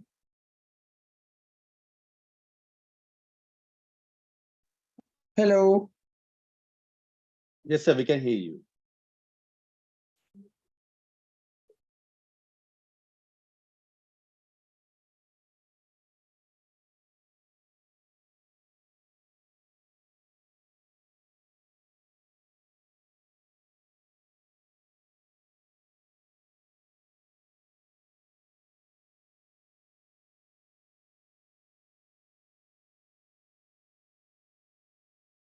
Can you all see my screen? Yes, sir. Just yeah, it's full screen. You can Okay. start, sir. Right. Okay, a very good afternoon to you all. For the next half an hour or so, we'll be just going through some of the basic aspects of prevention and control of rabies. I think we'll touch on more upon the things that are practically required by you all as interns, but also at the same time, I think it's good for you to have an overall idea about what rabies control is all about, and a little bit of the epidemiology of rabies in the country, right? So just to put things into perspective, in Sri Lanka, rabies is essentially dog mediated, right? It's the case in most of the countries, except for a few countries where it's mediated through wildlife rabies, right? So in Sri Lanka, it's essentially dog mediated. And it has been endemic in the country for quite some time now, and cases are reported from all over the country. There are no specific endemic areas, but at times certain districts report more cases, but it's not endemic to any particular district in Sri Lanka. And as I said, transmission is mainly by the domestic cycle. There's a sylvatic cycle operating with jackals and other wild animals, but mostly it's transmitted through the domestic cycle in Sri Lanka. And annually, about 250,000 to 300,000 animal bites happen in Sri Lanka. That's quite large number. I mean, compared to any standard in the world, in any other endemic countries, it's quite a large number. And out of these 300,000 people, about 100,000 receive post-exposure prophylaxis from government hospitals, incurring a very high cost for the Sri Lankan government for this post-exposure prophylaxis. So in 2022 alone, for the vaccines alone, for the rabies vaccines and human immunoglobulin, the health ministry had spent something around somewhere around 225 million rupees. And annually, about 20 to 30 people die of human rabies. So this rabies is still considered a neglected tropical disease, and I think it's the same in Sri Lanka. So we should try and correct that situation, right? So why rabies is so significant, right? No, as you all know, it's invariably fatal. It's 100% fatal. If you get it, you die, right? There's no other way out. And however, it's nearly 100% preventable if proper control measures are applied, especially the proper post-exposure prophylaxis, right? And of course, going by the numbers I just told you, it's a disease of public health importance. And we are heading for eliminating dog-mediated rabies by 2030, keeping in line with the WHO guidelines and WHO goals, right? And this is very much doable because Sri Lanka is an island nation and there's hardly any cross-border importation of rabies from other countries. And as I said, it incurs a very high economic cost. And especially for people who are waiting to take public health appointments after the internship. So this needs a lot of multi-sector involvement for control, and we'll come to that in a minute, right? And I think basics, I think you all may be remembering more than I do. However, it's a zoonotic infection, which means it's an infection transmitted from animals to humans, which causes an acute encephalomyelitis, right? And it infects only mammals. So you don't have to worry about, pecks by birds or bites by stings by reptiles. So they don't transmit rabies, right? And it's a virus of the genus Lysovirus and in the Rhabdovirus family. And it's a neurotrophic virus, which means it is transmitted through the nerves, and also it multiplies in the nervous system, right? So it is usually transmitted through bites, scratches, or sometimes licking of existing wounds or abrasions by rabid animals, and also exposure of intact conjunctiva and mucous membranes to infected saliva, right? And very rarely through aerosols in bat caves and laboratories, which has not been reported in Sri Lanka at all, right? And this is the last point, is something very important to remember, because virus may be excreted several days prior to symptoms appear in the animal, right? Which means you have to observe the animal for a long period of time whether it develops symptoms, because the virus can be present in the animal saliva up to about 14 days before the animal develops any symptoms whatsoever, right? So this is something very important to remember when you're taking histories. And coming on to pathogenesis, usually the virus multiplies in muscle cells at the site of the bite or the scratch. Then it travels to the central nervous system via the exoplasm of the nerves and multiplies in the central nervous system, and again travels centrifugally in the exoplasms to reach various glands, including the salivary glands. And here another important point to remember: the usual incubation period is about please excuse my voice, I'm having a bad laryngitis. The usual incubation period is around 20 to 90 days in about 1/4 of the, 3/4 of the cases. But please remember that this can be as short as even 4 days, less than 1 week, and can be as long as many months or many years, right? So this depends on various factors which will come to in a minute. Now we saw a case in Kalutara district some years ago, where the child was bitten by a rabid jackal on the face, and the child developed symptoms within 4 to 5 days, right? That is because of the proximity to the brain.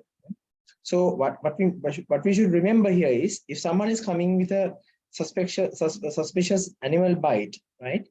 Even around 3 months after the bite, still you have to offer post-exposure prophylaxis. That is the thing that you should remember here.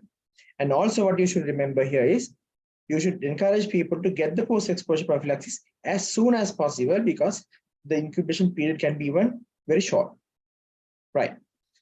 So coming on to clinical presence, there are two main forms of rabies in humans: furious rabies and paralytic or the dumb rabies. And there are four main clinical stages. First one is the prodromal stage. Now this is after the infection has set in, right? So there could be, constitutional symptoms like malaise, headache, paresthesia, and especially people can get paresthesia and kind of a tingling feeling at the bite site, and dry cough and mild fever and things like that. Then the next stage will be the stage of the acute illness, where the patient will present with high fever, body aches, anxiety, right? And with the famous hydrophobia symptom, which is due to spasms of the laryngeal muscles when trying to drink water. And the other sign is aerophobia, or we call it the fan sign sometimes. The person can't tolerate a flow of air, when it's especially against the face, and can develop hallucinations, insomnia, and etc. And the last stage is the comatose stage with delirium and convulsions, and patient will eventually die.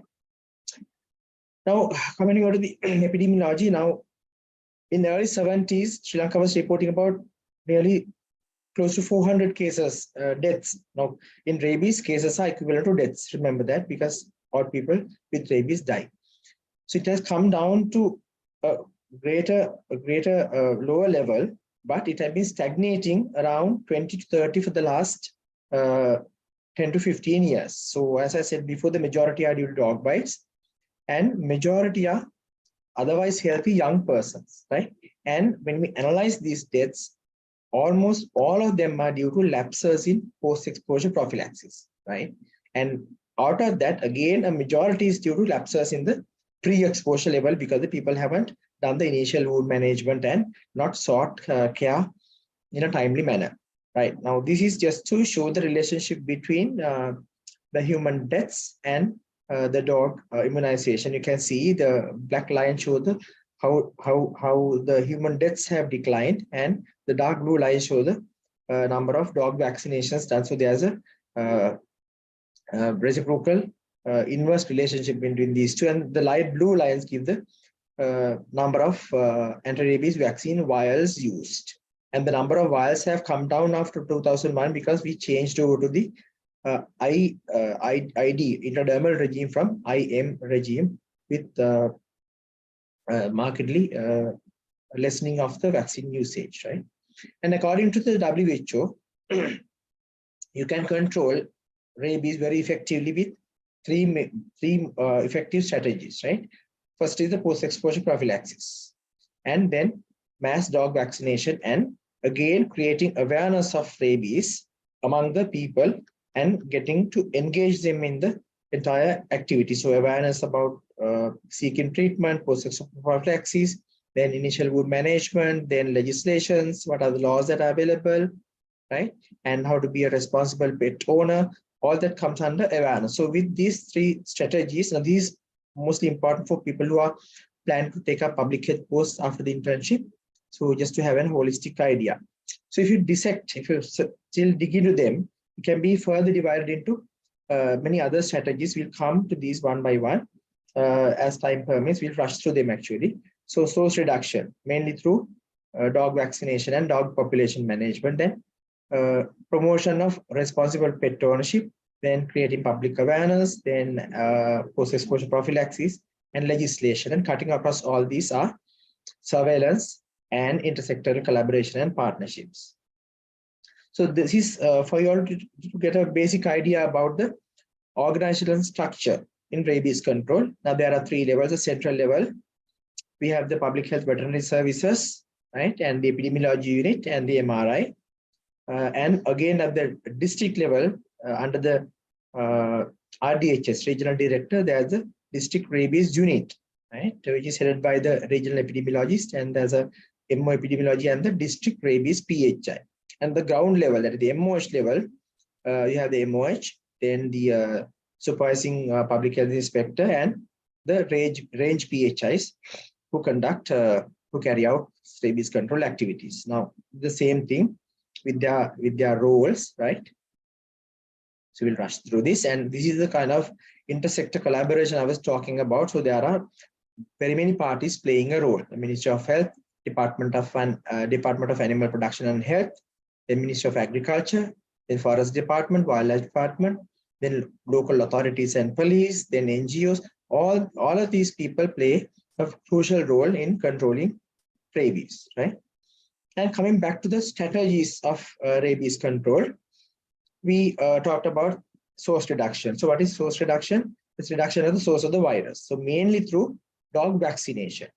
So I think, as you all may be knowing, we need a 70% sustainable vaccination coverage among the dog population throughout the year if we were to achieve herd immunity and to prevent the interruption of transmission, right? So this is achieved in Sri Lanka at the moment through three main modalities: mass vaccination of dogs, and sending out teams for vaccinating stray dogs with the auto plunger. There's a sphere-like thing which you can vaccinate the dog at a distance, and again ring vaccinations for high-risk pockets. High-risk pockets are whenever a dog is reported to have rabies or a human is reported to have died of rabies. So we do a vaccination of about 1 kilometer radius from that locality of the person's address. We vaccinate all the dogs irrespective of the previous vaccination status, right? So to maintain this 70% vaccination coverage, at the moment we do annual vaccination. So with this is difficult to achieve because the female dogs, they have 2 litters per year, right? So there are new puppies added to the dog population every now and then. And there are also older dogs who are vaccinated, leaving the population due to mortality. They die, right? So you have to at least have twice a year vaccination campaigns to achieve this 70%. So we had, please be sensitized about this because we'll be coming up with this strategy soon. So as MOHS, when you are post-intern, so you'll have a role to play, right? Then the second one is dog population management. Again, we talk under 2 headings: dog population control and habitat management. Dog population management is mainly through dog population control, right? Again, mainly through female dog sterilization, surgical and chemical sterilization, and confinement to premises. Again, through health education and legislation and promoting responsible pet ownership. Then habitat management is slightly different from that. That is mainly through proper waste disposal. Now we have observed very clearly wherever waste is not properly disposed, there is a tendency of a dog population to develop there, right? So in public places and also in government institutions. And again, we have to control improper stray dog and community dog feeding practices. Now, even in hospitals, we have seen the patients and some of the staff members, they keep on feeding these stray dogs, and there are big herds of packs of dogs in hospitals and schools and other places where they are fed well, and more they are fed, their fertility go up, and they will have like more number of litters per year. Then movement restriction, then identification registration. I mean, just to get an idea, I don't go into details about this. Then responsible pet ownership is through vaccinating their dogs properly, then practicing birth control, then as I said, movement restriction, and these are all overlapping areas. Then record maintenance and dog welfare, and public awareness about dog bite prevention, right, which is not spoken very much in Sri Lanka. Then initial dog or animal bite wound management, then seeking treatment for dog bites, then habitat control, and knowing about the legislations, right? Because there are a lot of laws. People think that if you're having a ferocious dog that has the tendency to bite, it is the responsibility of the citizens to be safe, which is not the case. So it's your responsibility to take all measures to prevent dog bites. So you can be taken to courts for rearing a dangerous dog. So there are various acts like the Rabies Act and the Nuisance Act to act on those things. So you'll have to know a bit about these things, right? Then the most important thing I think for you all as interns is a post-exposure prophylaxis, right? So both these aspects come under post-exposure prophylaxis. Firstly, the initial wound management, and the other one is the post-exposure immunization and wound treatment, right? So initial wound management is very, very important. So this is more of a thing for public health people. So if you wash the wound thoroughly with soap and water at least for 5 minutes, they say you can get rid of a considerable load of the virus, right? Even if it is inserted into the skin, right? And this alone would prevent about 30% of deaths. And after cleaning the wound, after washing the wound should be cleaned with an antiseptic solution like surgical spirit or povidone iodine, right? Before going to the hospital. And once the patient comes to the hospital also, to make it sure, you ask the patient whether you have washed the wound properly. If not, get him to wash the wound properly with soap and water, then apply antiseptic solution. Then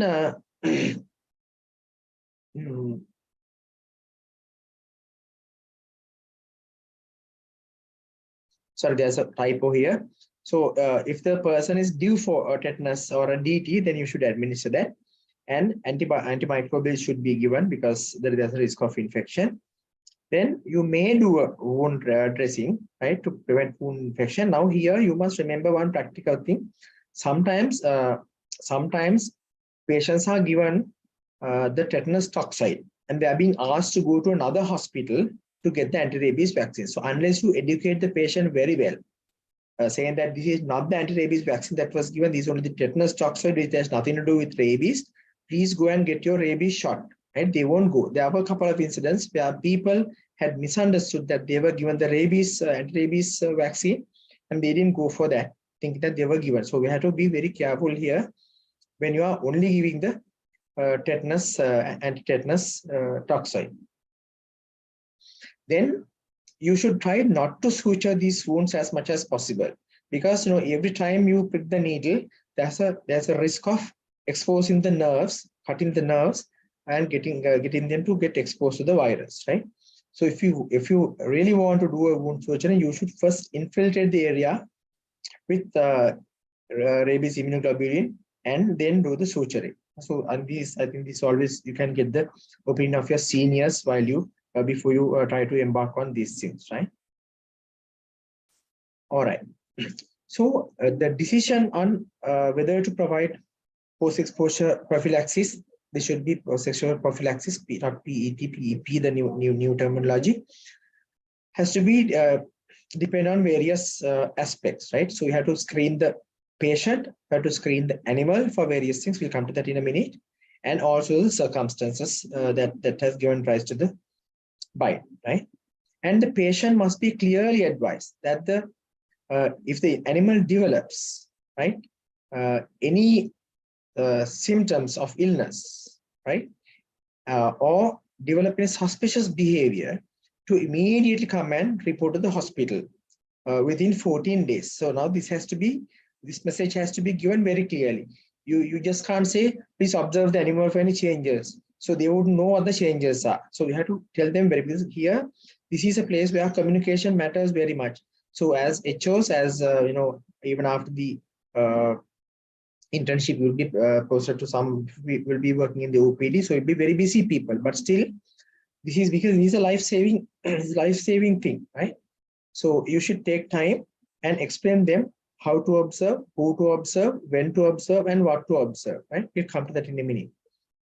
So if the animal becomes sick or develop any suspicious behavior or goes missing or dies, patient should be advised to report to the hospital immediately, right?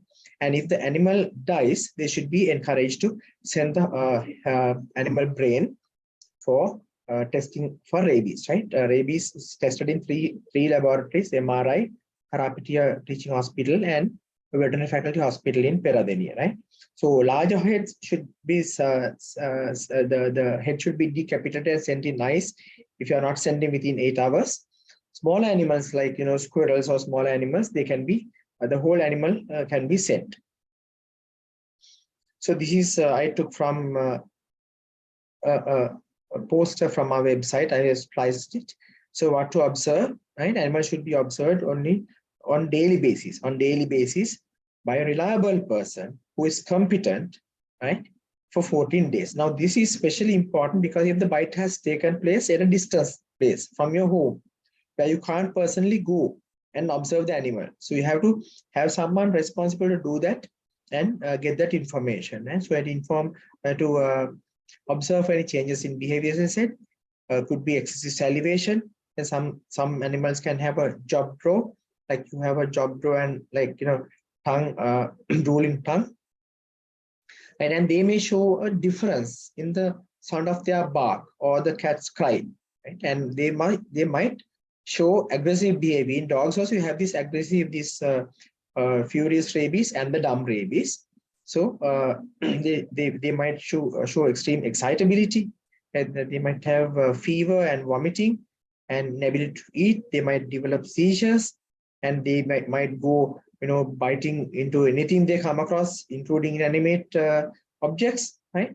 So this most in furious rabies.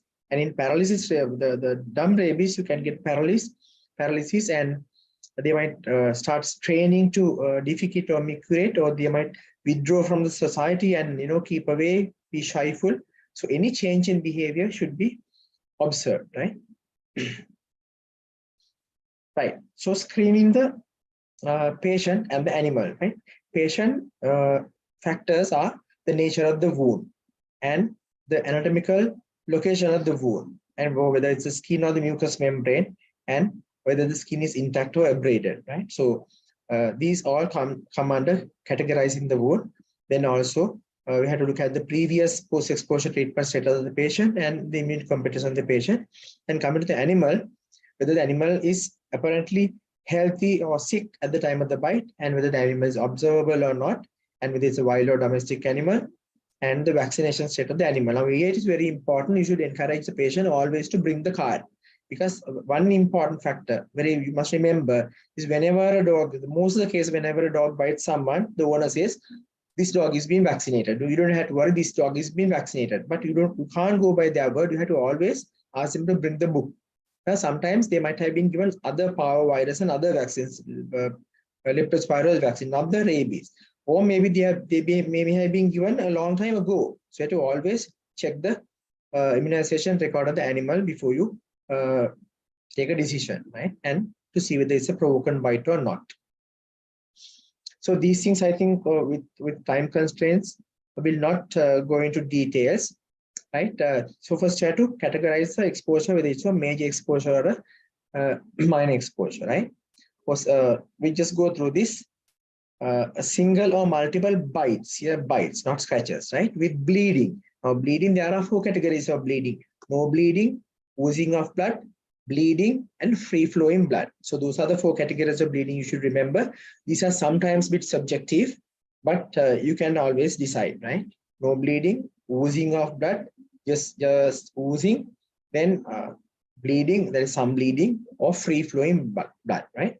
So, and the place is important: head, neck, face, chest, upper arms, palms, tips of fingers, toes. So these are major category bites. Okay? Then again, single or multiple, again, bite with free flowing blood in any part of the body.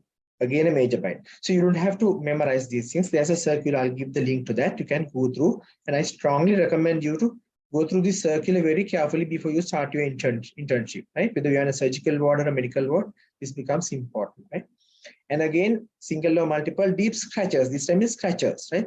With free flowing blood on the head or neck or face, it's a major category bite, major category exposure, right? Then contamination of mucous membranes with saliva, again a major category, right? And bites by wild animals with bleeding, again, it's a major category, right? Then minor exposures are single superficial bites with oozing of blood, right? Or scratches with bleeding on any part of the body. Then multiple scratches with oozing of any part of the body. Then nibbling of uncovered skin, contamination of open wounds with saliva, superficial bites. So these are all minor exposure categories. So it's important to categorize the exposure category, right? So this is again important to remember, because people become anxious most of the time. So contamination of intact skin with saliva for proven, even with a proven rabid animal, is not considered an exposure. But you should always wash the area with soap and water, but you don't have to go give post-exposure prophylaxis. Then petting, bathing, coming into contact with utensils, even of a proven rabid animal, is not an exposure. Then eating leftovers, which were previously eaten by a proven or a suspicious rabid or stray animal is not an exposure.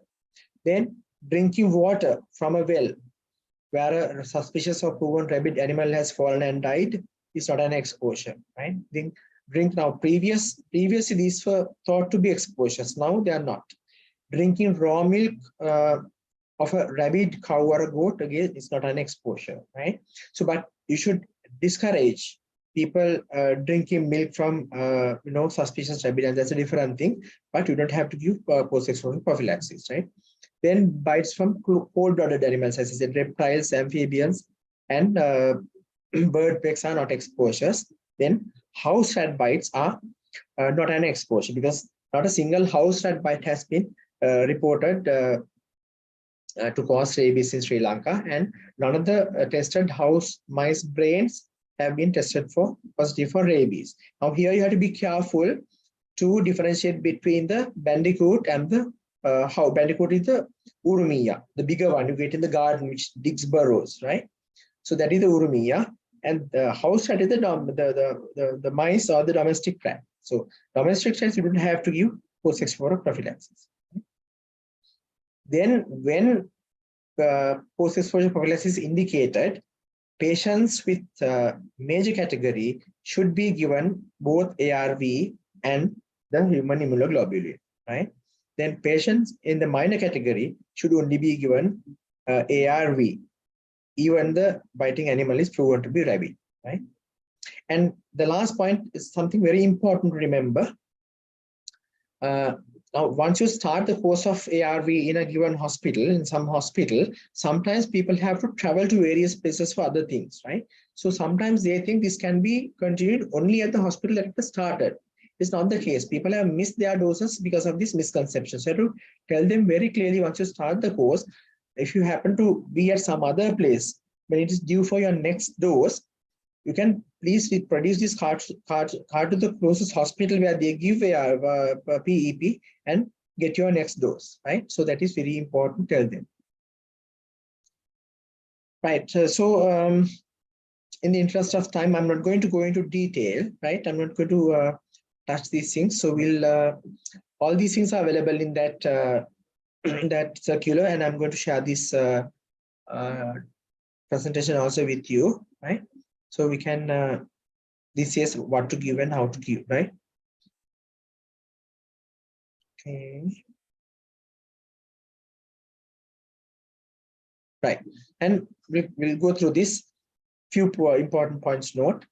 Pregnancy or breastfeeding are not contraindications for either for ARV or rabies immunoglobulin, because these are very, very safe vaccines and immunoglobulin. So even in the first trimester of pregnancy, you can give these vaccines, right?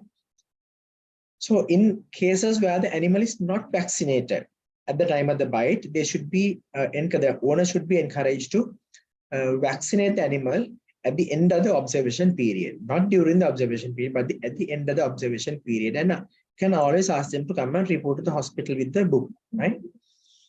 Then human-to-human transmission of rabies has not been reported except through corneal grafts and organ transplant. So you don't give rabies post-exposure prophylaxis for humans who are exposed to other humans, except in exceptional cases where sometimes you decide to give for a sexual partner, or maybe for a patient who have been caring for a rabies patient, where there was a risk of splashing of saliva into their conjunctiva and so on. So in exceptional situations like that, sometimes we give post-exposure prophylaxis. Right? So if you are in any dilemma, there's a hotline in the MRI. I mean, this hotline actually is not a hotline, really it functions from 8 to 4. You can always call these numbers and get clarified any of your doubts. And there's this, this is the link to the circular issued by the Health Ministry on post-exposure prophylaxis. So I very strongly encourage you to go through this and read this, which is very informative and very useful for your practice.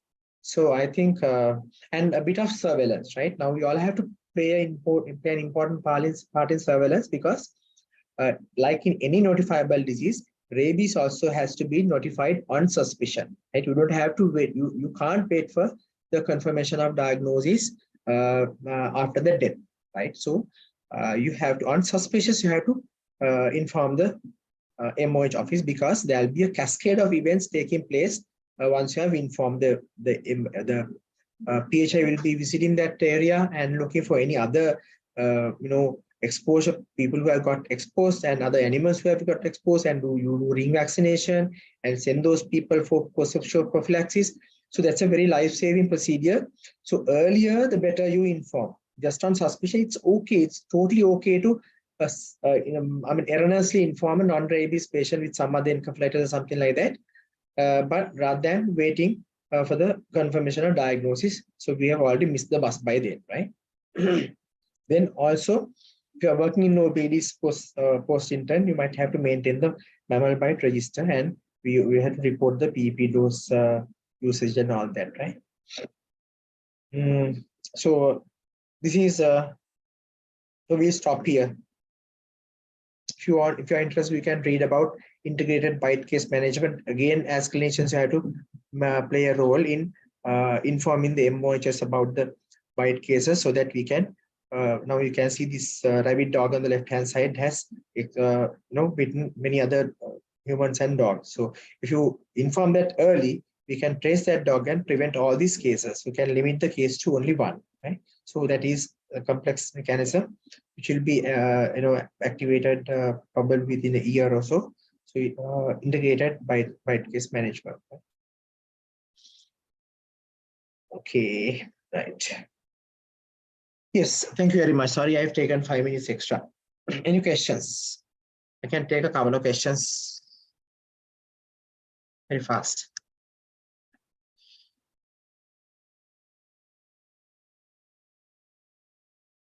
Right then. I wish you all the very best for a very successful internship. And have a nice afternoon. Right. Hello. Thank you very much, sir. Yes. All right. Thank Okay. you very much, Bye. sir. That was Dr. Abdullah Lina, Consultant Community Physician at Rabies Control Unit. Thank you for that informative and interesting lecture on rabies, sir. So next up is the TB control by Dr. Onali Rajapaksha, Consultant Community Physician at National Program for Tuberculosis and Control and Chest Disease. Over to you, Dr. Onali. Yeah, thank you. Can you allow me to share my slides? Let me exit first. I'm trying to exit. Yeah. Okay. Until I exit, you can't. Wait just a minute. Yeah.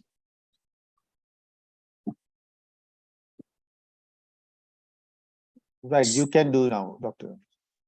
Yes.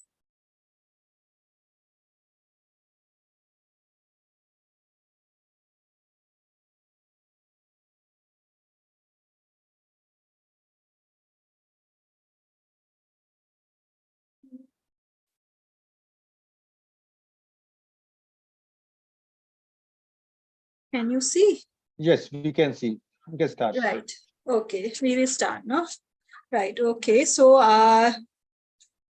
so this is not going to be a lecture again like yesterday. So we will just discuss some cases. I think it's going to be more effective.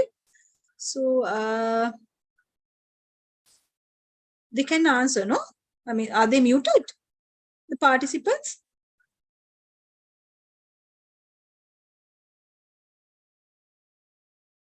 Yes or no? Can someone answer?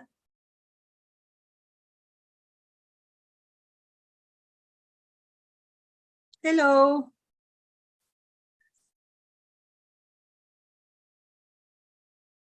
Can you hear? Right. So this is the first case study. A 45 years old diabetic patient presents with poor glycemic control. During the history taking, she reveals that she also has loss of appetite and loss of weight for 3 months. She also feels loss of energy and difficulty in breathing sometimes. Currently, she is having an acute episode of cough for 4 days. So how would you address this situation? Can I have some answers? Yes. So you are anyway able to answer in chat box, right? Can we have some answers? What do you think? How can we, or how can you approach this patient?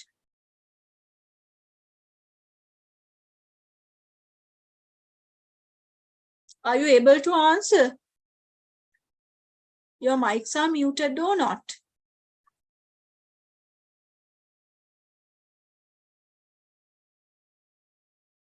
No, I need the answers, otherwise I can't do this.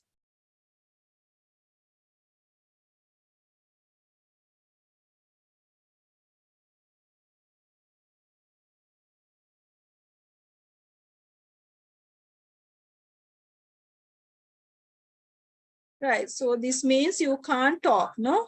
You're muted. So anyway, in the chat box, I have opened the chat box, you can reply there. Differential diagnosis, TB, lung cancer, so need to do chest X-ray. So what is this patient's main complaint? Just forget that I am from TB campaign. Look at this history. So what is the main complaint? I want to highlight that.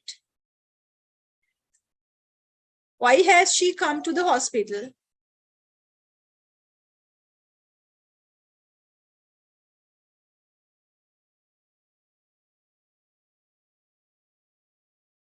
Right, until you answer, I'm also going to wait. So please answer.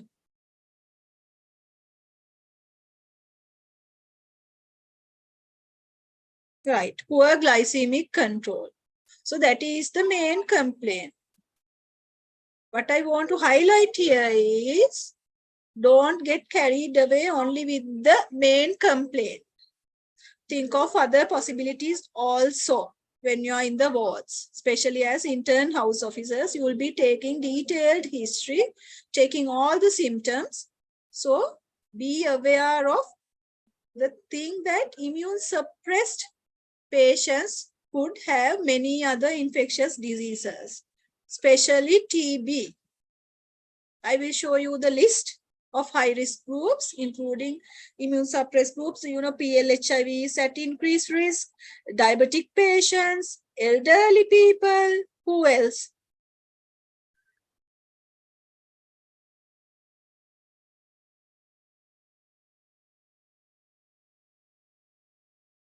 Okay, chemo patients, who else?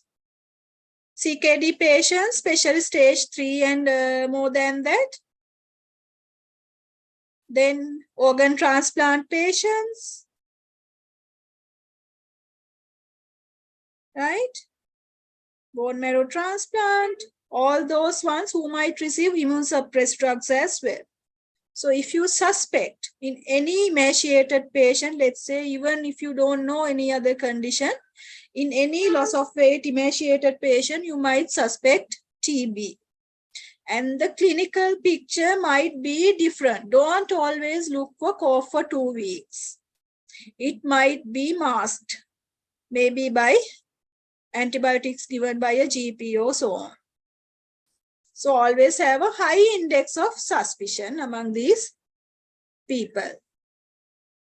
So, right. So, how would you address this situation? Can't move the slide now. Why is that?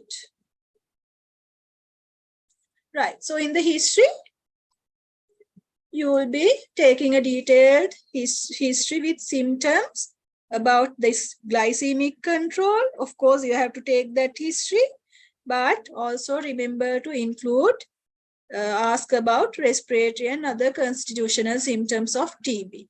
Examination, again, apart from that diabetic examination, you need to do respiratory system analysis for TB. And also general examination, looking for constitutional symptoms like wasting and, those things, maybe fever.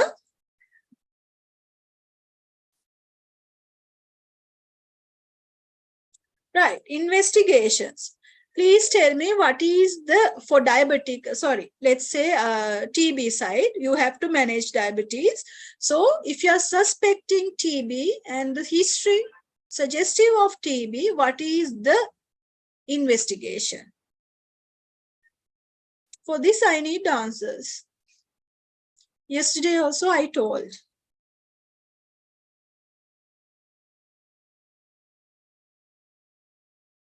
The answers are here. What is the first line investigation? Please tell me. Because you will have to do this. And you should know.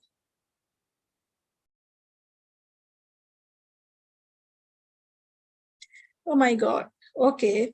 So early morning sputum collection for AFB. What else?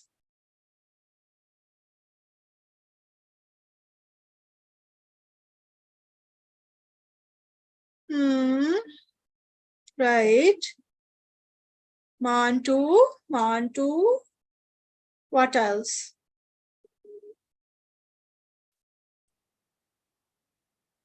Can you see my slides? Yes or no? Yes, we can see. Okay, right. So, what is the first investigation I have mentioned? It's PCR testing, right? So, the first investigation you should try to do is PCR. PCR is available for TB. Even before COVID, starting from around 2017, we are doing PCR. The trade name is actually Expert MTB RIF or Expert MTB RIF Ultra. So it's available in all districts. And this machine is usually in the main hospital of the district or at the district chest clinic, which is also nearby to the main hospital. So you should be able to get hold of this test very easily. So this is very, very sensitive. More than 90%, takes less time, around 2 hours, needs only one sample, and also it tests for rifampicin resistance at the same time. So please remember, first investigation you have to think of is PCR testing or expert MTB RIF testing. Please remember this. If there is one thing you have to remember from this presentation, it's that you have to do PCR or else expert MTB RIF for TB suspected patients. And the services are available. This is very costly test, but we are doing free of charge. If you want more information, you can contact district TB control officer. You know, every district, there is a district chest clinic. There is a district tuberculosis control officer at the chest clinic. Please talk to them. They are very friendly people and you can easily arrange for this test. Okay, then you have said chest x-ray. That's good. Chest x-ray we have to anyway do because sometimes we might not identify bacteria in sputum. Still, there might be x-ray changes. So then, depending on chest x-ray changes, the clinician might still diagnose the patient as having TB. So it's very important that you do the chest x-ray also. Then some of you have said sputum smear and early sputum smear samples. Actually, sputum smear was the test before 2017 and still we are doing sputum smear testing, but its sensitivity is low, around 60s. So that's why we are not encouraging it that much, because if you can do the PCR, please go for it. If the facilities are not available, in rare situations it might happen, then of course you can do sputum smear. What you have said is correct. Early morning sputum sample is the best. But please remember, if you are doing sputum smear, how many samples you have to do? Can I have an answer for that?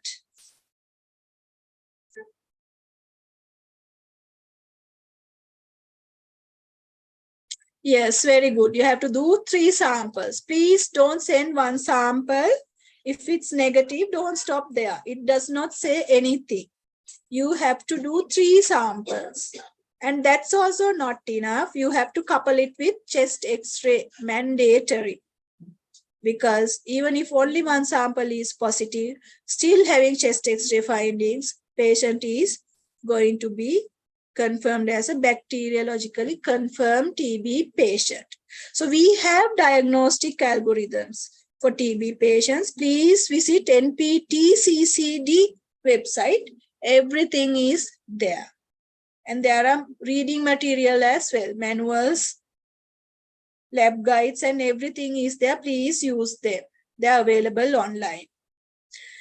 Right. So now that is mainly for pulmonary TB. Here we are talking about pulmonary TB, you know. So do we have extra pulmonary TB? How common it is? We usually say around 80. Yeah, around 80, 75 to 80% are pulmonary TB patients. The rest is extra pulmonary patients, right? So in Sri Lanka, we annually get around 8,000 TB patients, which means we get extra pulmonary TB around 1,500 patients per year. So it's not that uncommon. Please remember that. So for this extra pulmonary TB, again, you can do gene expert, because if you can get hold of the tissue, the lab people, microbiology people will use that sample, crush it, and do the PCR testing. And then they can detect the bacteria in extra pulmonary TB samples. That is confirmatory. So in addition, there are other tests like sending for histology. And also, let's say pleural effusions, you might want to do ADA levels, adenosine deaminase levels. All these suggest TB, not suggest diagnostic of TB. So, let's say you confirm the diagnosis of TB. So then what do you have to do? Do you have anti-TB drugs in the hospitals?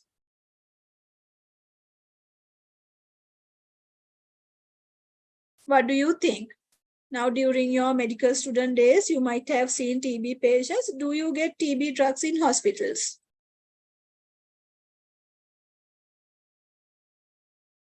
Yes or no?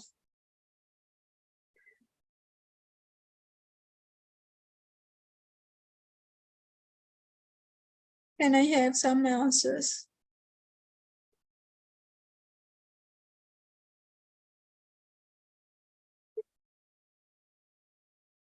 You can't, right? You don't get TB drugs at hospitals. Usually you don't get, but you might have emergency stock at the ICU, only a small amount. But TB treatment is for how long? 6 months, at least 6 months. So these drugs are available at chest clinics. So when you diagnose a TB patient, you have to register the patient at the chest clinic. Please talk to the district chest clinic and get the patient registered there. Then they will give you the drugs. Even if the patient is involved, you can get those drugs and give them at the hospital.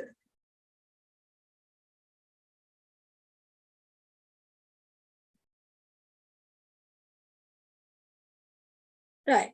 Also, please don't forget about notification. I'm sure others also might have mentioned this.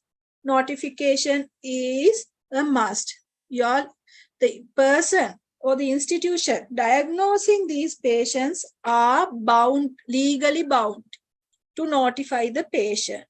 So you all the same. If you diagnose TB patient, you are legally bound to notify the patient. So there's a form called H816A, which is in triplicate. 3 copies are there.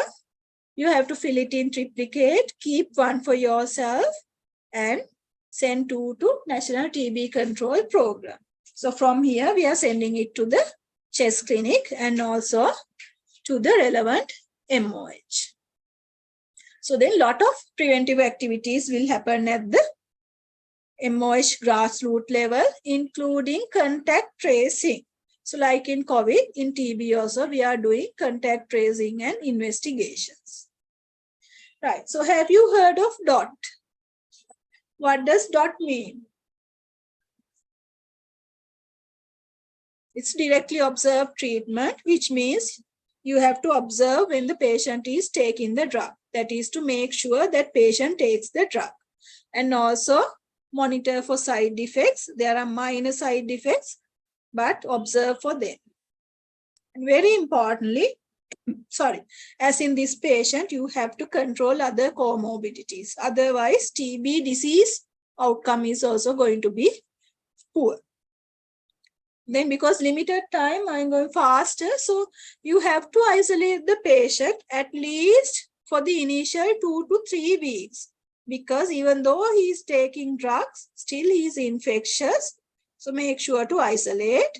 But please prevent stigma in the wards, even among staff members. Please make sure it does not happen, because we have seen so many times. The stigma is there even among the staff members. Right. So also discard of sputum, because it's infectious. Contact screening, you can promote for contact screening. And remember prophylactic treatment also. That is 1/4 of global population is infected with the bacteria, which means 1/4 of us have the bacteria inside our body. But just because the bacteria is inside our body, we don't get the disease. Only around 10% of them will go on to develop the disease. Still, others will have the bacteria inside their bodies. We also might have the bacteria inside our body, even though we don't have the disease. So for that, after excluding active disease, we might be tested for infection to see whether we have the bacteria inside our body. If the bacteria is there, we might be given a prophylactic treatment to prevent that infection going into active disease. Right. So the second case study, because some of you all might be going into pediatric wards, I want to mention this also here. So Ruan, a 6-year-old child admitted to ward with uncontrolled asthma despite proper treatment. So when you look at this, do you think this is relevant to TB? You might not think, but it is. When we look at pediatric population, we are underdiagnosing TB in the pediatric population. One main thing is their presentation different. You might not see that classical cough for 2 weeks. There might be different presentations. One main presentation is failure to thrive or loss of weight. Another one, pneumonia not responding to antibiotics, or uncontrolled asthma despite proper treatment. Sometimes pyrexia of unknown origin. And also, of course, cough also might be there in some. So all these cases, please keep an open mind and think of TB also in your differential diagnosis. For children, again, PCR or gene expert test is the test. Here, don't even think about sputum smear. You have to do PCR test. That is the test for children. And sometimes if they can't produce sputum spontaneously, you all might have to go for bronchial lavage to get a sample. And also studies suggest, and WHO also suggests, you can do stool samples, gene expert with stool samples also, which is not yet done in Sri Lanka, but it's recommended from WHO. Again, you should do chest X-ray. Especially in children, think of EPTB as well, because more than 50% of the pediatric TB patients in Sri Lanka are EPTB cases. Could be meningitis, spinal TB is there, joint TB is there.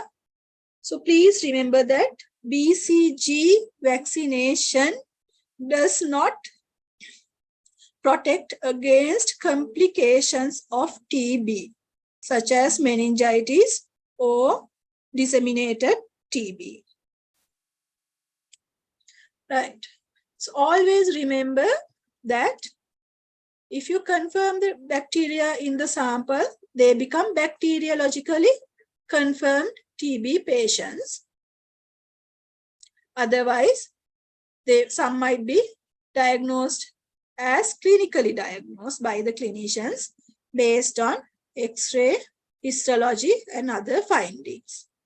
So in bacteriologically confirmed patients, please make sure that drug susceptibility testing is done. As I said earlier, gene expert test for rifampicin. For others, you can send for culture or XTR. Expert XTR machine is available at Valisara NTRL, National TB Reference Lab. So you can arrange through the district chest clinics.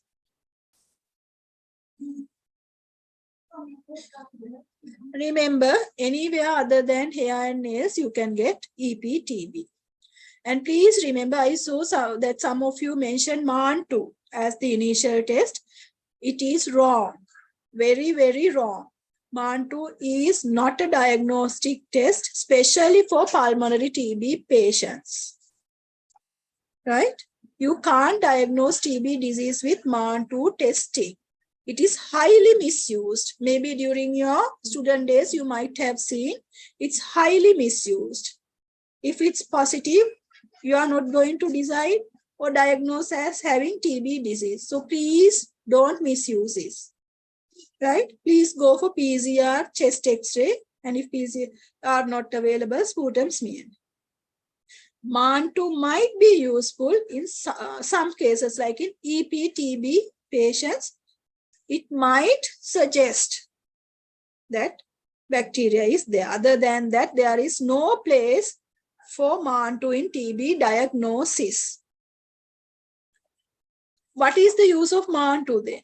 It is to test to identify TB infection. I said earlier, when we exclude active disease, we can look for TB infection. So if TB infection is there, we can give prophylactic treatment.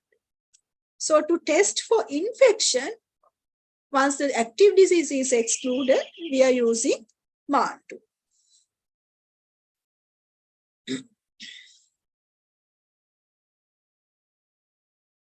So I think my time is up. Anyway, few slides about the TB situation in country as well.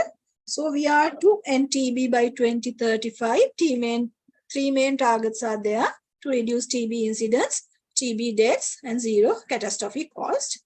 So we detect around 8,000 patients per year, but we are supposed to detect around 14,000 patients per year, which means we are missing around 6,000 TB patients each year who are in the community and spreading the disease. Right, this is to show you that we are not detecting pediatric TB patients enough. And remember, TB reports the highest number of deaths among infectious diseases in Sri Lanka. In 2021, around 600 deaths. This is compared to around 40 or maximum 50 dengue deaths. So you can think of the situation. And the death rate in 2021 was almost 9%, which means 1 in 10 TB patients died. So these are the symptoms: respiratory symptoms, cough, shortness of breath, chest pain, hemoptysis. You can have constitutional symptoms: fever, night sweats, loss of appetite, loss of weight, tiredness. I'm sure you know those things. And these are the high-risk groups. This is the last slide. So always contacts of TB patients have the highest risk. PLHIV, elderly, malnourished, patients with diabetes, immune compromised. You gave these answers. Then also people living in risk environments. For an example, prison inmates, slums who are living in slum areas, internally displaced, rehabilitation centers, people who use drugs, and us healthcare workers. We are a high risk group. Right. So if you encounter these type of groups, please always pay more attention. With that, I finished the presentation. Do you have any questions?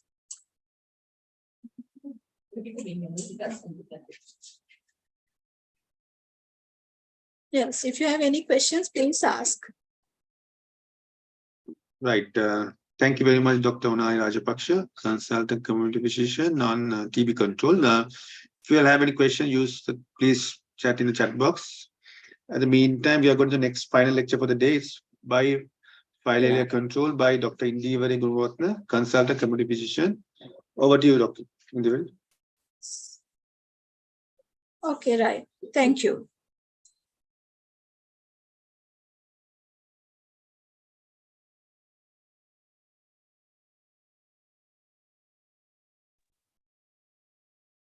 Good afternoon, all.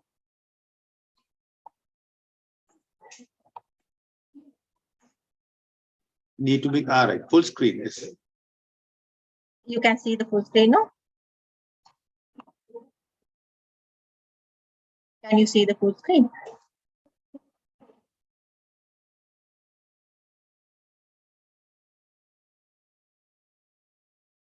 May I start? Can you see or hear? Yes, we can hear you. Can see the slides. Please start. Okay. Good afternoon, all the doctors, pre-intern doctors. So I'm Dr. Indivari. So I will rush through my slides because I have given only 30 minutes. So I'm the consultant community physician in filariasis campaign. So now you may have you have been listening to the lectures related to all communicable diseases throughout the day. So this is the last lecture. So some were vaccine preventable and some were vector-borne diseases. So this is also another communicable diseases, it's a vector-borne disease and also neglected everywhere. This is a mosquito-borne disease. If you can remember, recall your memory, the filariasis is a vector-borne disease and it is one of the oldest debilitating disease in the world. And one of the major leading causes for permanent and long-term disability is filariasis. So the commonest presentation is edema of dependent part, which can affect your legs, genitalia, and also breast in females. So the importance of this disease is it does not kill people, but cause a permanent disability, and it does not give outbreaks like malaria or dengue. So this is transmitted by a thread-like nematode who lives in human lymphatic system, which cause all these symptoms or chronic complications of this disease. So it is endemic in developing countries and it is a neglected tropical disease because it is among all the poorest people and the developing countries. Because of that, it has been neglected and it's associated with poor environment sanitation. When you take all these neglected tropical diseases, so far we have 20 neglected tropical diseases. So WHO World Health Organization has given different targets for these neglected tropical diseases. Some are in control phase, some have to be eliminated as a public health problem, which says that it is not totally eliminated, but it is no more a public health problem to a country. And some have to be eliminated and some have to be eradicated. So lymphatic filariasis falls here. It has to be eliminated as a public health problem.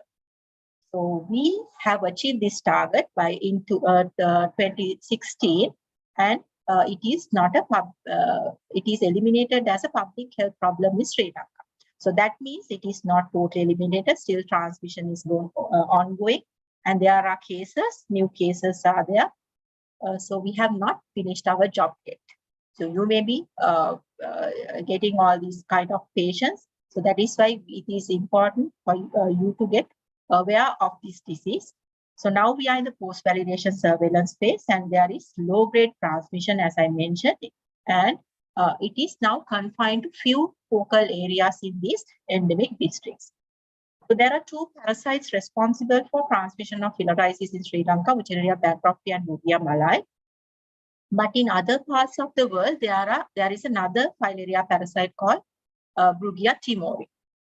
So, but we don't have timori here. We have only Brugia malai and Wuchereria bancrofti. So, Wuchereria bancrofti is transmitted by Culex quinquefasciatus mosquito, and Mansonia transmit the Brugia malai.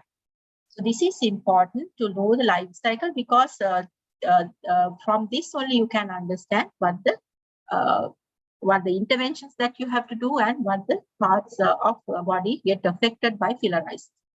So this is introduced, these larval stages are introduced by mosquito to us, and these larval stages goes into our lymphatic system, mainly the lymph nodes, and lymphatic vessels are blocked by this huge adult parasites, and they mate and they produce large number of microfilaria. So when these adult parasites block lymphatics, the lymphatic flow get disrupted, it get interrupted, and people get this edema on independent body parts. So that is how people get edema in legs, scrotal swellings, hydrocele, and then edema in breast and arms, hands.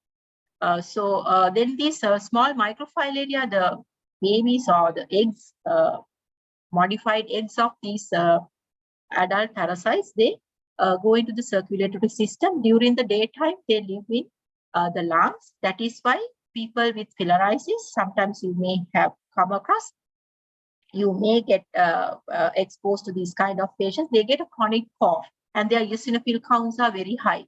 So what the clinicians does is they just give a course of treatment without even investigating. So that is not a good practice. When you come across with these kind of patients with high eosinophil count, maybe more than 3,000, and having chronic cough, when you exclude TB, then there can be another causes for this chronic cough, and it is called tropical pulmonary eosinophilia. When you get that kind of patients, you have to think of filariasis. And during the daytime, they live in the lungs, and during the night, they come to our peripheral blood. So that is the time that we can identify these kind of patients through a night blood film screening. So that is what we are doing, our campaign, our filariasis program. We do night blood film to identify all these asymptomatic carrier patients who comes to peripheral blood. So these are the points that they block. Because of that, they develop symptoms. If in females, all these lymph nodes, when they get blocked, they get edema in legs, hands, and in the breast, and in females, they get scrotal swelling. So this is the current situation. It is endemic from the ancient time. It is endemic in southwestern coastal belt from Puttalam to Hambantota. 8 districts included in 3 provinces are endemic for filariasis. And the disease, we saw a downward trend in disease burden, but with the introduction of mass drug administration. You may have heard in the medical school, there is a one-day treatment was given for this filariasis called mass drug administration. 2 drugs were introduced. With that, there is a huge reduction in case load. But since 2006, where we stopped MDA, still we are maintaining very low grade transmission. For last 16 years, the country is maintaining very low density of the disease, and filariasis has now confined few focal areas in coastal MOH areas. And the current diagnostic test, which I mentioned, it is night blood film testing. It is not that sensitive to identify all these patients, because now the endemicity is very low. And the transmission is continuous through vectors because they are not controlled. And we have to strengthen the morbidity management. There are a huge lot of patients with these chronic complications which has to be attended. So on top of Wuchereria bankrupti and Burriamala infections, which are shown in green and yellow in this graph, we also have another problem of migrants. So this is also like malaria. This also has a threat of reintroduction to these immigrants. Now we have come to a status where we got validated with as a country eliminated. So now we have to screen all these patients to prevent reintroduction and re-establishment of the disease. From the right side, the map, you can also see the distribution. Still, we get all the cases from very coastal MOH areas in Sri Lanka. So this is how we have the caseload has gone down. This is 2016. See how it get clear: 17, 18, 19, 20, 21. So we can see how it clears from northwestern province and establishing southeastern coastal districts. So now I was talking about the epidemiology of asymptomatic carriers who are not symptomatic. Not all get these lung symptoms, but they contribute to the transmission through microfilaria within their blood. So, but they are most of the time asymptomatic. The other group of people, patients are called lymphedema patients who have this chronic complication. So for them, we have more than 23 clinics, morbidity management clinics established in these areas of endemic districts. So usually we get around 600 to 700 new lymphedema patients registered in our clinics, these morbidity management clinics, and we are giving service to around 6,000 patients per year. So you may not understand this one. There is a staging of this lymphedema. It does not at once, they do not get that elephantiasis huge leg. It gradually progresses into that level. So there are stages. So stage 1 and 2, majority of these patients are presented to us with stage 1 and 2. So these stages are reversible. We can reverse them with proper management. And 3 upwards, it's very difficult, but still we can control them, manage these legs and prevent the progression and prevent those huge elephantiasis legs. So when you take the age group, most of the time it is confined to older age, above 41, above 31, up to 70 years, they develop this lymphedema because it takes a long time for them to have this damage in the lymphatic systems and develop all these edematous symptoms. When you take the male-female ratio, it's more or less the same. And this is important, clinical management of these patients with filariasis. The main burden of the disease is the physical disability. It is a very ugly leg. So they can't expose their legs. They can't go to common social forums. So they have to hide their leg. Sometimes when it gets worse, they start oozing and they are very smelly. So there's a huge disfigurement and the legs get dark, the skin gets thickened and it gets dark and there are a lot of nodules. So this is the main burden of this disease, and there's social isolation, psychological problems and economic loss due to recurrent attacks of these. They have to get readmitted all the time because there are recurrent infections occurring in these legs. So clinical manifestations range from, I told you, this is an unfatal disease. The main thing is permanent disability. Most of them are asymptomatic, but some experience generalized itching, redness, and swelling of skin and lymph node glands and fever when this L3 larval stage is introduced to themselves. But most of the time they don't remember this episode. They think that is generalized some allergic reaction or anything, and they just have, if they have fever, they get Panadol and they forget the incidence. But later stage, when the dilatation of lymphatic vessels occurs, then gradually they develop this lymphedema. So you have to think of filariasis when you come across these kind of patients with swelling of extremities. It can range from mild non-pitting edema mild pitting edema to elephantiasis, and also patients with hydrocele or swellings in penis, patients with swelling in breast, and tropical pulmonary eosinophilia, which I mentioned, and patients with recurrent acute attacks of it is like cellulitis when all these lymphatic vessels and glands are getting inflamed time to time. They get these acute attacks of dermatolymphangioadenitis. So it is like erysipelas or cellulitis. It's the management is the same, but when a person is getting recurrent attacks of this kind of cellulitis, you have to think of filariasis. And some patients may present with proteinuria, hematuria, or chyluria. So in your differential diagnosis, please think of filariasis when you come across patients like this. So when you go to the staging, it starts with pitting edema towards evening. In stage 2, it in the morning also the edema does not goes away. It is there. In stage 3, there are small mild skin folds where you can see the base of the skin fold. But in grade 4, you get those nodules, which is characteristics for filariasis.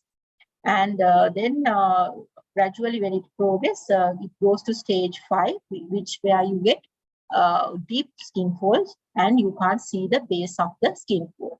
In stage 6, you get mossy lesions. I will show you what a mossy lesion is. Like moss on your leg, small skin tags. And when it comes to stage 7, the patient get incapacitated. It's a huge leg where they can't walk with this leg. So usually this lymphedema in filariasis is unilateral. So there are so many causes for bilateral and unilateral lymphedema. That can be trauma, cancers, or the other systemic diseases, heart disease, kidney disease, liver disease, everywhere you get this kind of lymphedema. But the lymphedema due to filariasis, they have characteristic features, and also it is most of the time unilateral and asymmetrical, or else if it is bilateral, it is asymmetrical. So, so these are the real pictures. So the first picture is where you can see pitting edema. When you wear slippers or something, you can see a pitting edema. Second one is non-pitting edema, where in the morning also it is not resolving. It is a mild skin fold. And these are the nodules in these black color legs in the lower left pictures. And there are the other picture is deep skin folds where you can't see the base. And the last picture is the mossy lesion. See, the moss-like thing happens in this leg. So this is the stage 7 where people get incapacitated. They can't walk or they can't carry this leg. Similarly, there are 6 stages for hydroceles as well. In hydroceles, it started like less than a tennis ball, then it goes to the mid-thigh, then below the mid-thigh, then go to upper patella, then it extend up to mid-leg, and then to the ankle. So that is the staging for hydroceles due to filariasis. People are still living with this stage 6 hydroceles in other countries, especially in India. So the main reason for this progression is this acute attacks of, I told you, it is called acute dermatolymphangioadenitis, where these kind of people get end lesions all the time because they have they develop, these are very tight folds where all the infections get trapped in these folds, and they get fungal infections within these toes and within these skin folds. There are anaerobic bacteria trapped in these folds, and they get a fold smell. So they get again and again, these legs get infected. So these are the real examples where you can see all these things. So when you get such kind of a patient, please look for these end lesions. If we do not attend to these end lesions, they will develop. We will end up with those kind of massive legs. So it is our responsibility. And these people are coming to us even, and we are, because our negligence only, they develop those huge legs. So when they come to us, please check if you are working in surgical wards, if you are going to the dermat clinic, these kind of patients present with these lesions. So please attend to them, and you have to give the advice which I'm telling you now to these patients to look after their legs. So the main disease progression is you get the infection and then you after some time you develop lymphedema. Then on top of it you get acute attacks. Then the disease progresses into this elephantiasis. So the main aim of the treatment is to address these 2 points. When they have the infections and they are asymptomatic, to prevent them getting the lymphedema, you treat them with treatment, and then to prevent them getting acute attacks, you go for this management that I'm going to teach you now. There is an essential care package introduced to all these lymphedema patients, which includes treating acute attacks, managing lymphedema, managing hydroceles, and providing antifilaриal medicines. So when you take treatment of acute attacks, I told you, when they get acute, it's like cellulitis. You get swelling, redness, warmth, pain, inhalations, fever, everything. The management is the same as you are managing a cellulitis attacks: pain relief, antipyretics, good hydration, resting of the affected limb, and keeping the limb elevated, treatment of pain relations, antibiotics, screening for diabetes. Those are the, and you can cool the leg in cold water. You never use hot water in these edematous legs. And when you manage in lymphedema, there are 5 management techniques. First one, you have to, you take a screenshot of this and please keep in your mind when you come across with this, think of hygiene of their legs. So they have to wash their legs daily with soft soap. Remember the words I'm telling you. You don't use harsh soap which dry your skin. You have to use soft soap. You should use normal water, not hot water. They have to wash their legs, especially the skin folds, with soap, and keep it. They have to dry their legs after washing and then apply condis or antibiotic the solutions that have antibiotic properties. Condis we can use, betadine solution we can use, and also hypertonic saline. They have to have their washers with those every morning and night. And they have, for the skin and wound care, they have to see for these, look for these entry lesions, and they have to attend those. And then exercise is important, because by contracting the muscles of your legs, we support the lymphatic system to push all the collected, accumulated fluid to the heart. Elevation is the same. You use the gravity to get back all the collected fluid in the dependent part, and wearing suitable shoes. So this is how you have to, for all the body parts, you have to do the same. You have to keep them clean and look for entry lesions. So these are the don'ts for hygiene methods. You do not use hot water, because after vasodilatation with hot water, again you bring down all the fluid into the specific area. You do not wash with or brush with harsh materials. Some people use coir, some people use stones, and those kind of things. You should not. Do not rub harshly when you dry to avoid entry lesions. So air drying is the best, and if other person can support you, it's the best. So the skin and wound care, skin should be protected from injury, so they have to wear long clothes, because we should always be alert on not creating any entry wounds, which they develop cellulitis very fast. So for don'ts, do not open or cut or damage these blisters. Don't use blades or anything to damage or release all these fluid accumulated. Do not use these traditional applications if there are entry wounds. Do not overuse these creams, because that also may stick on your skin and attract all the germs and dust and germ onto your leg. And we have to take extra care about our nails. They have to be cut short. So we have to recognize these fungal lesions and address and these kind of fungal lesions. And if there are bacterial lesions, again, you have to address them. So when in exercises, patients should perform low intensity movements. So it is not harsh movements. You should not damage or cause pain to these legs. So it will be low intensity movements around the joints and they should perform exercise several times a day, morning and night. So these are the exercise methods that is available: up on toes, toe points, and circular exercise. For the hand, this is also the same. You can do flex the wrist, flex elbows, and circular exercises to hand.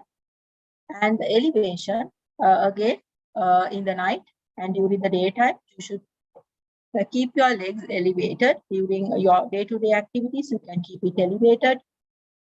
And when you are sleeping also, you can elevate the foot end of the bed, but special precautions should be taken if the patient is having a heart disease. In the morning, the heart disease patients, we don't elevate the foot end. So, and also you should not use hard things to keep your legs rest. And also you have to wear, when seated, you have to keep it on soft pillows. When you keep a pillow under your leg in the night, it might fall down. But when you keep under the mattress, or if you can use some bricks and keep the whole bed elevated from the foot end, then it is the best thing. So the footwear also, you should use comfortable footwear. You should not use a footwear with straps, which may cause, especially if it is rubber straps, then they will have contact dermatitis or blisters like this. So we have to get extra care. So those are the 5 things, WHO recommendations. Other than that, you can do manual lymphatic drainage. It is a special massaging technique and draining all the lymphatics towards heart. So these kind of things we also practice for our lymphedema patients, and also in cancer patients, they do it. So by that, this is the expected outcome. These legs will turn to normal legs. Other than this, we can have psychological support and screening for these patients, especially family members screening, and screening these patients for diabetes. If they are developing these recurrent attacks again and again, you have to think of we have to screen these patients for diabetes as well, because nowadays everybody is having this diabetes. So what we do in our clinic is we put them on prophylactic antibiotics. We put them on especially people who are having those folds, grade stage 3 upwards. We put them on oral penicillin 250 BD every day. And if they are allergic, we use erythromycin, and also we use Condis hypertonic saline betadine solution to wash their legs. And we give these patients in our clinics antifungals, antibiotics, or steroid creams, depending on the lesions that they have on their legs. And we advise them to have personal protection from mosquito bites. Anyway, these lymphedema patients, they don't support the transmission. They don't have active infection within themselves. They have only the damaged lymphatic vessels by the active infection. So by the time they develop lymphedema, they do not have microfilaria or active infection within them. So that is why we have to check them before now the product practice in our setup is the doctors, when they see these kind of patients, they just give them Hetresan. Some people annually drink Hetresan for years. So no point of giving them with this active treatment because they do not have, but if they have antigens or positive, and they become positive for antigens, or a night blood film is positive, then you can treat them. So managing hydrocele, is actually, it is also the surgical treatment. They have to undergo surgery. And for the other surgical management techniques that we have, we can debulk all these legs, but people doesn't want. There are other very sophisticated surgeries are available. Lymphovenous anastomosis, lympholymphoanastomosis, lymphotransfers, those kind of surgeries are available, but vascular surgeons and plastic surgeons are there to do it. But with the limited time and the limited capacity of the theaters, they do not do this kind of surgery. So the fourth point of the essential care package is providing antimalarial medicine. So that can be individual treatment, or as I mentioned, it can be mass treatment. For individual treatments, we give them DEC, diethyl carbamazine citrate, 6 milligram per kilogram in divided doses for 12 days. So you have to remember this. You give DEC and albendazole, one stat dose, 400 milligrams. After giving this, when they are MF positive, only we treat them, and if, after 1 month, we check whether the parasitemia is cleared with another nitrat pill. So for occult filariasis, where they have tropical pulmonary eosinophilia with high eosinophil counts, we give them, we extend this treatment for 21 days. And for mass drug administrations, we use DEC and albendazole, but DEC is given 300 milligram stat and 400 milligram albendazole stat. So the DEC maximum dose now, when you calculate now with when the people, when a person is very heavy, he's like 80 kilos or 90 kilos, maximum dose that we can go for is 450 milligrams.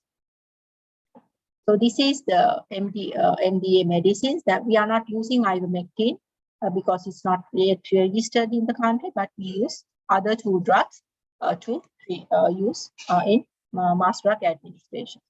So these are the points the drugs affect. It partially damage or reduce the reproductive capability of adult bone, and it reduces circulatory microfibrilla in blood.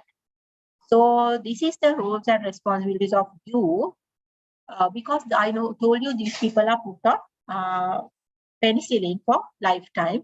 Because of that, they might not respond to your treatment. So because of that, take a swab from entry lesions during acute attacks before you start antibiotics. So you can change the antibiotic if they do not respond.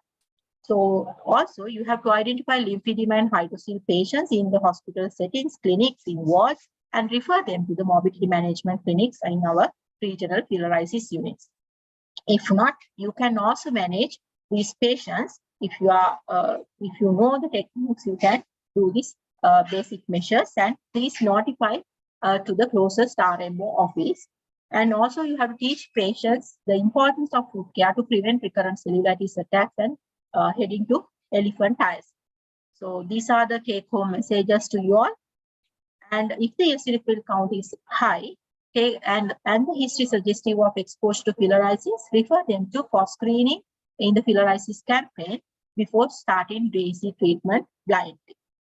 And for any queries related to filariasis, you can contact anti-filariasis campaign. We are in Narahempita, and these are the telephone numbers of us. You can take a screenshot of this. And if you have any problems, you can contact us or the regional office and refer all these patients to filariasis. Other thing I have to mention, other than these filariasis, we are dealing with lymphatic filariasis. There's a zoonotic filariasis also occurs in human people, that is dirophilaria. So for dirophilaria, there is no, you don't treat them with DEC or albendazole. It's surgical excision. When you get a lump, subcutaneous lump with nodule, sometimes the scan says there's a worm inside. Sometimes you can just have a nit and remove the parasites because they can't complete their life cycle within human body. That is why they stick into one place and then develop into this subcutaneous nodules. So those are the management of filariasis. So thank you very much for your attention. If you have any questions, you can ask. Thank you.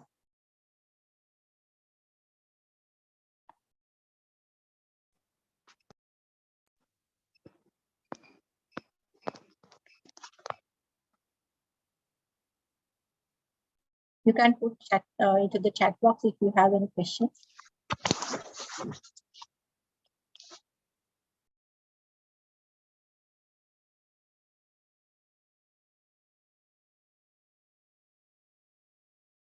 So I expect you all to refer all these kind of patients to our clinics, because in cellulitis attacks also clinicians, they do treat all these patients with penicillin and other antibiotics. They respond and they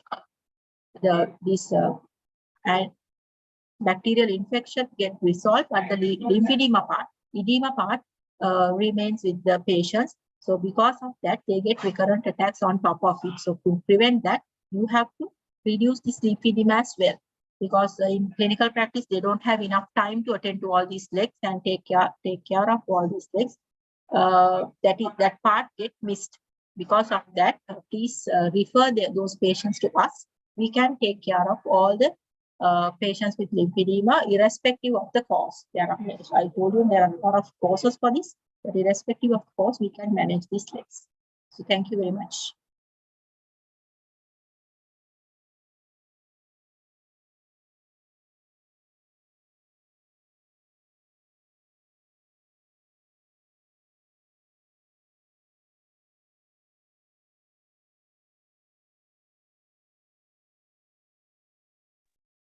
So the coordinator, may I leave?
Yeah, Janaba.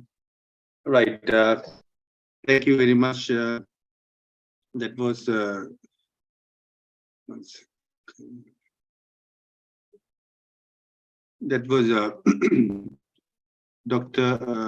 Indivari Gunaratna, consultant communication from file control. Right. Thank you very much for the detail. So we come to end of this today's program. So tomorrow we have a microbiology session.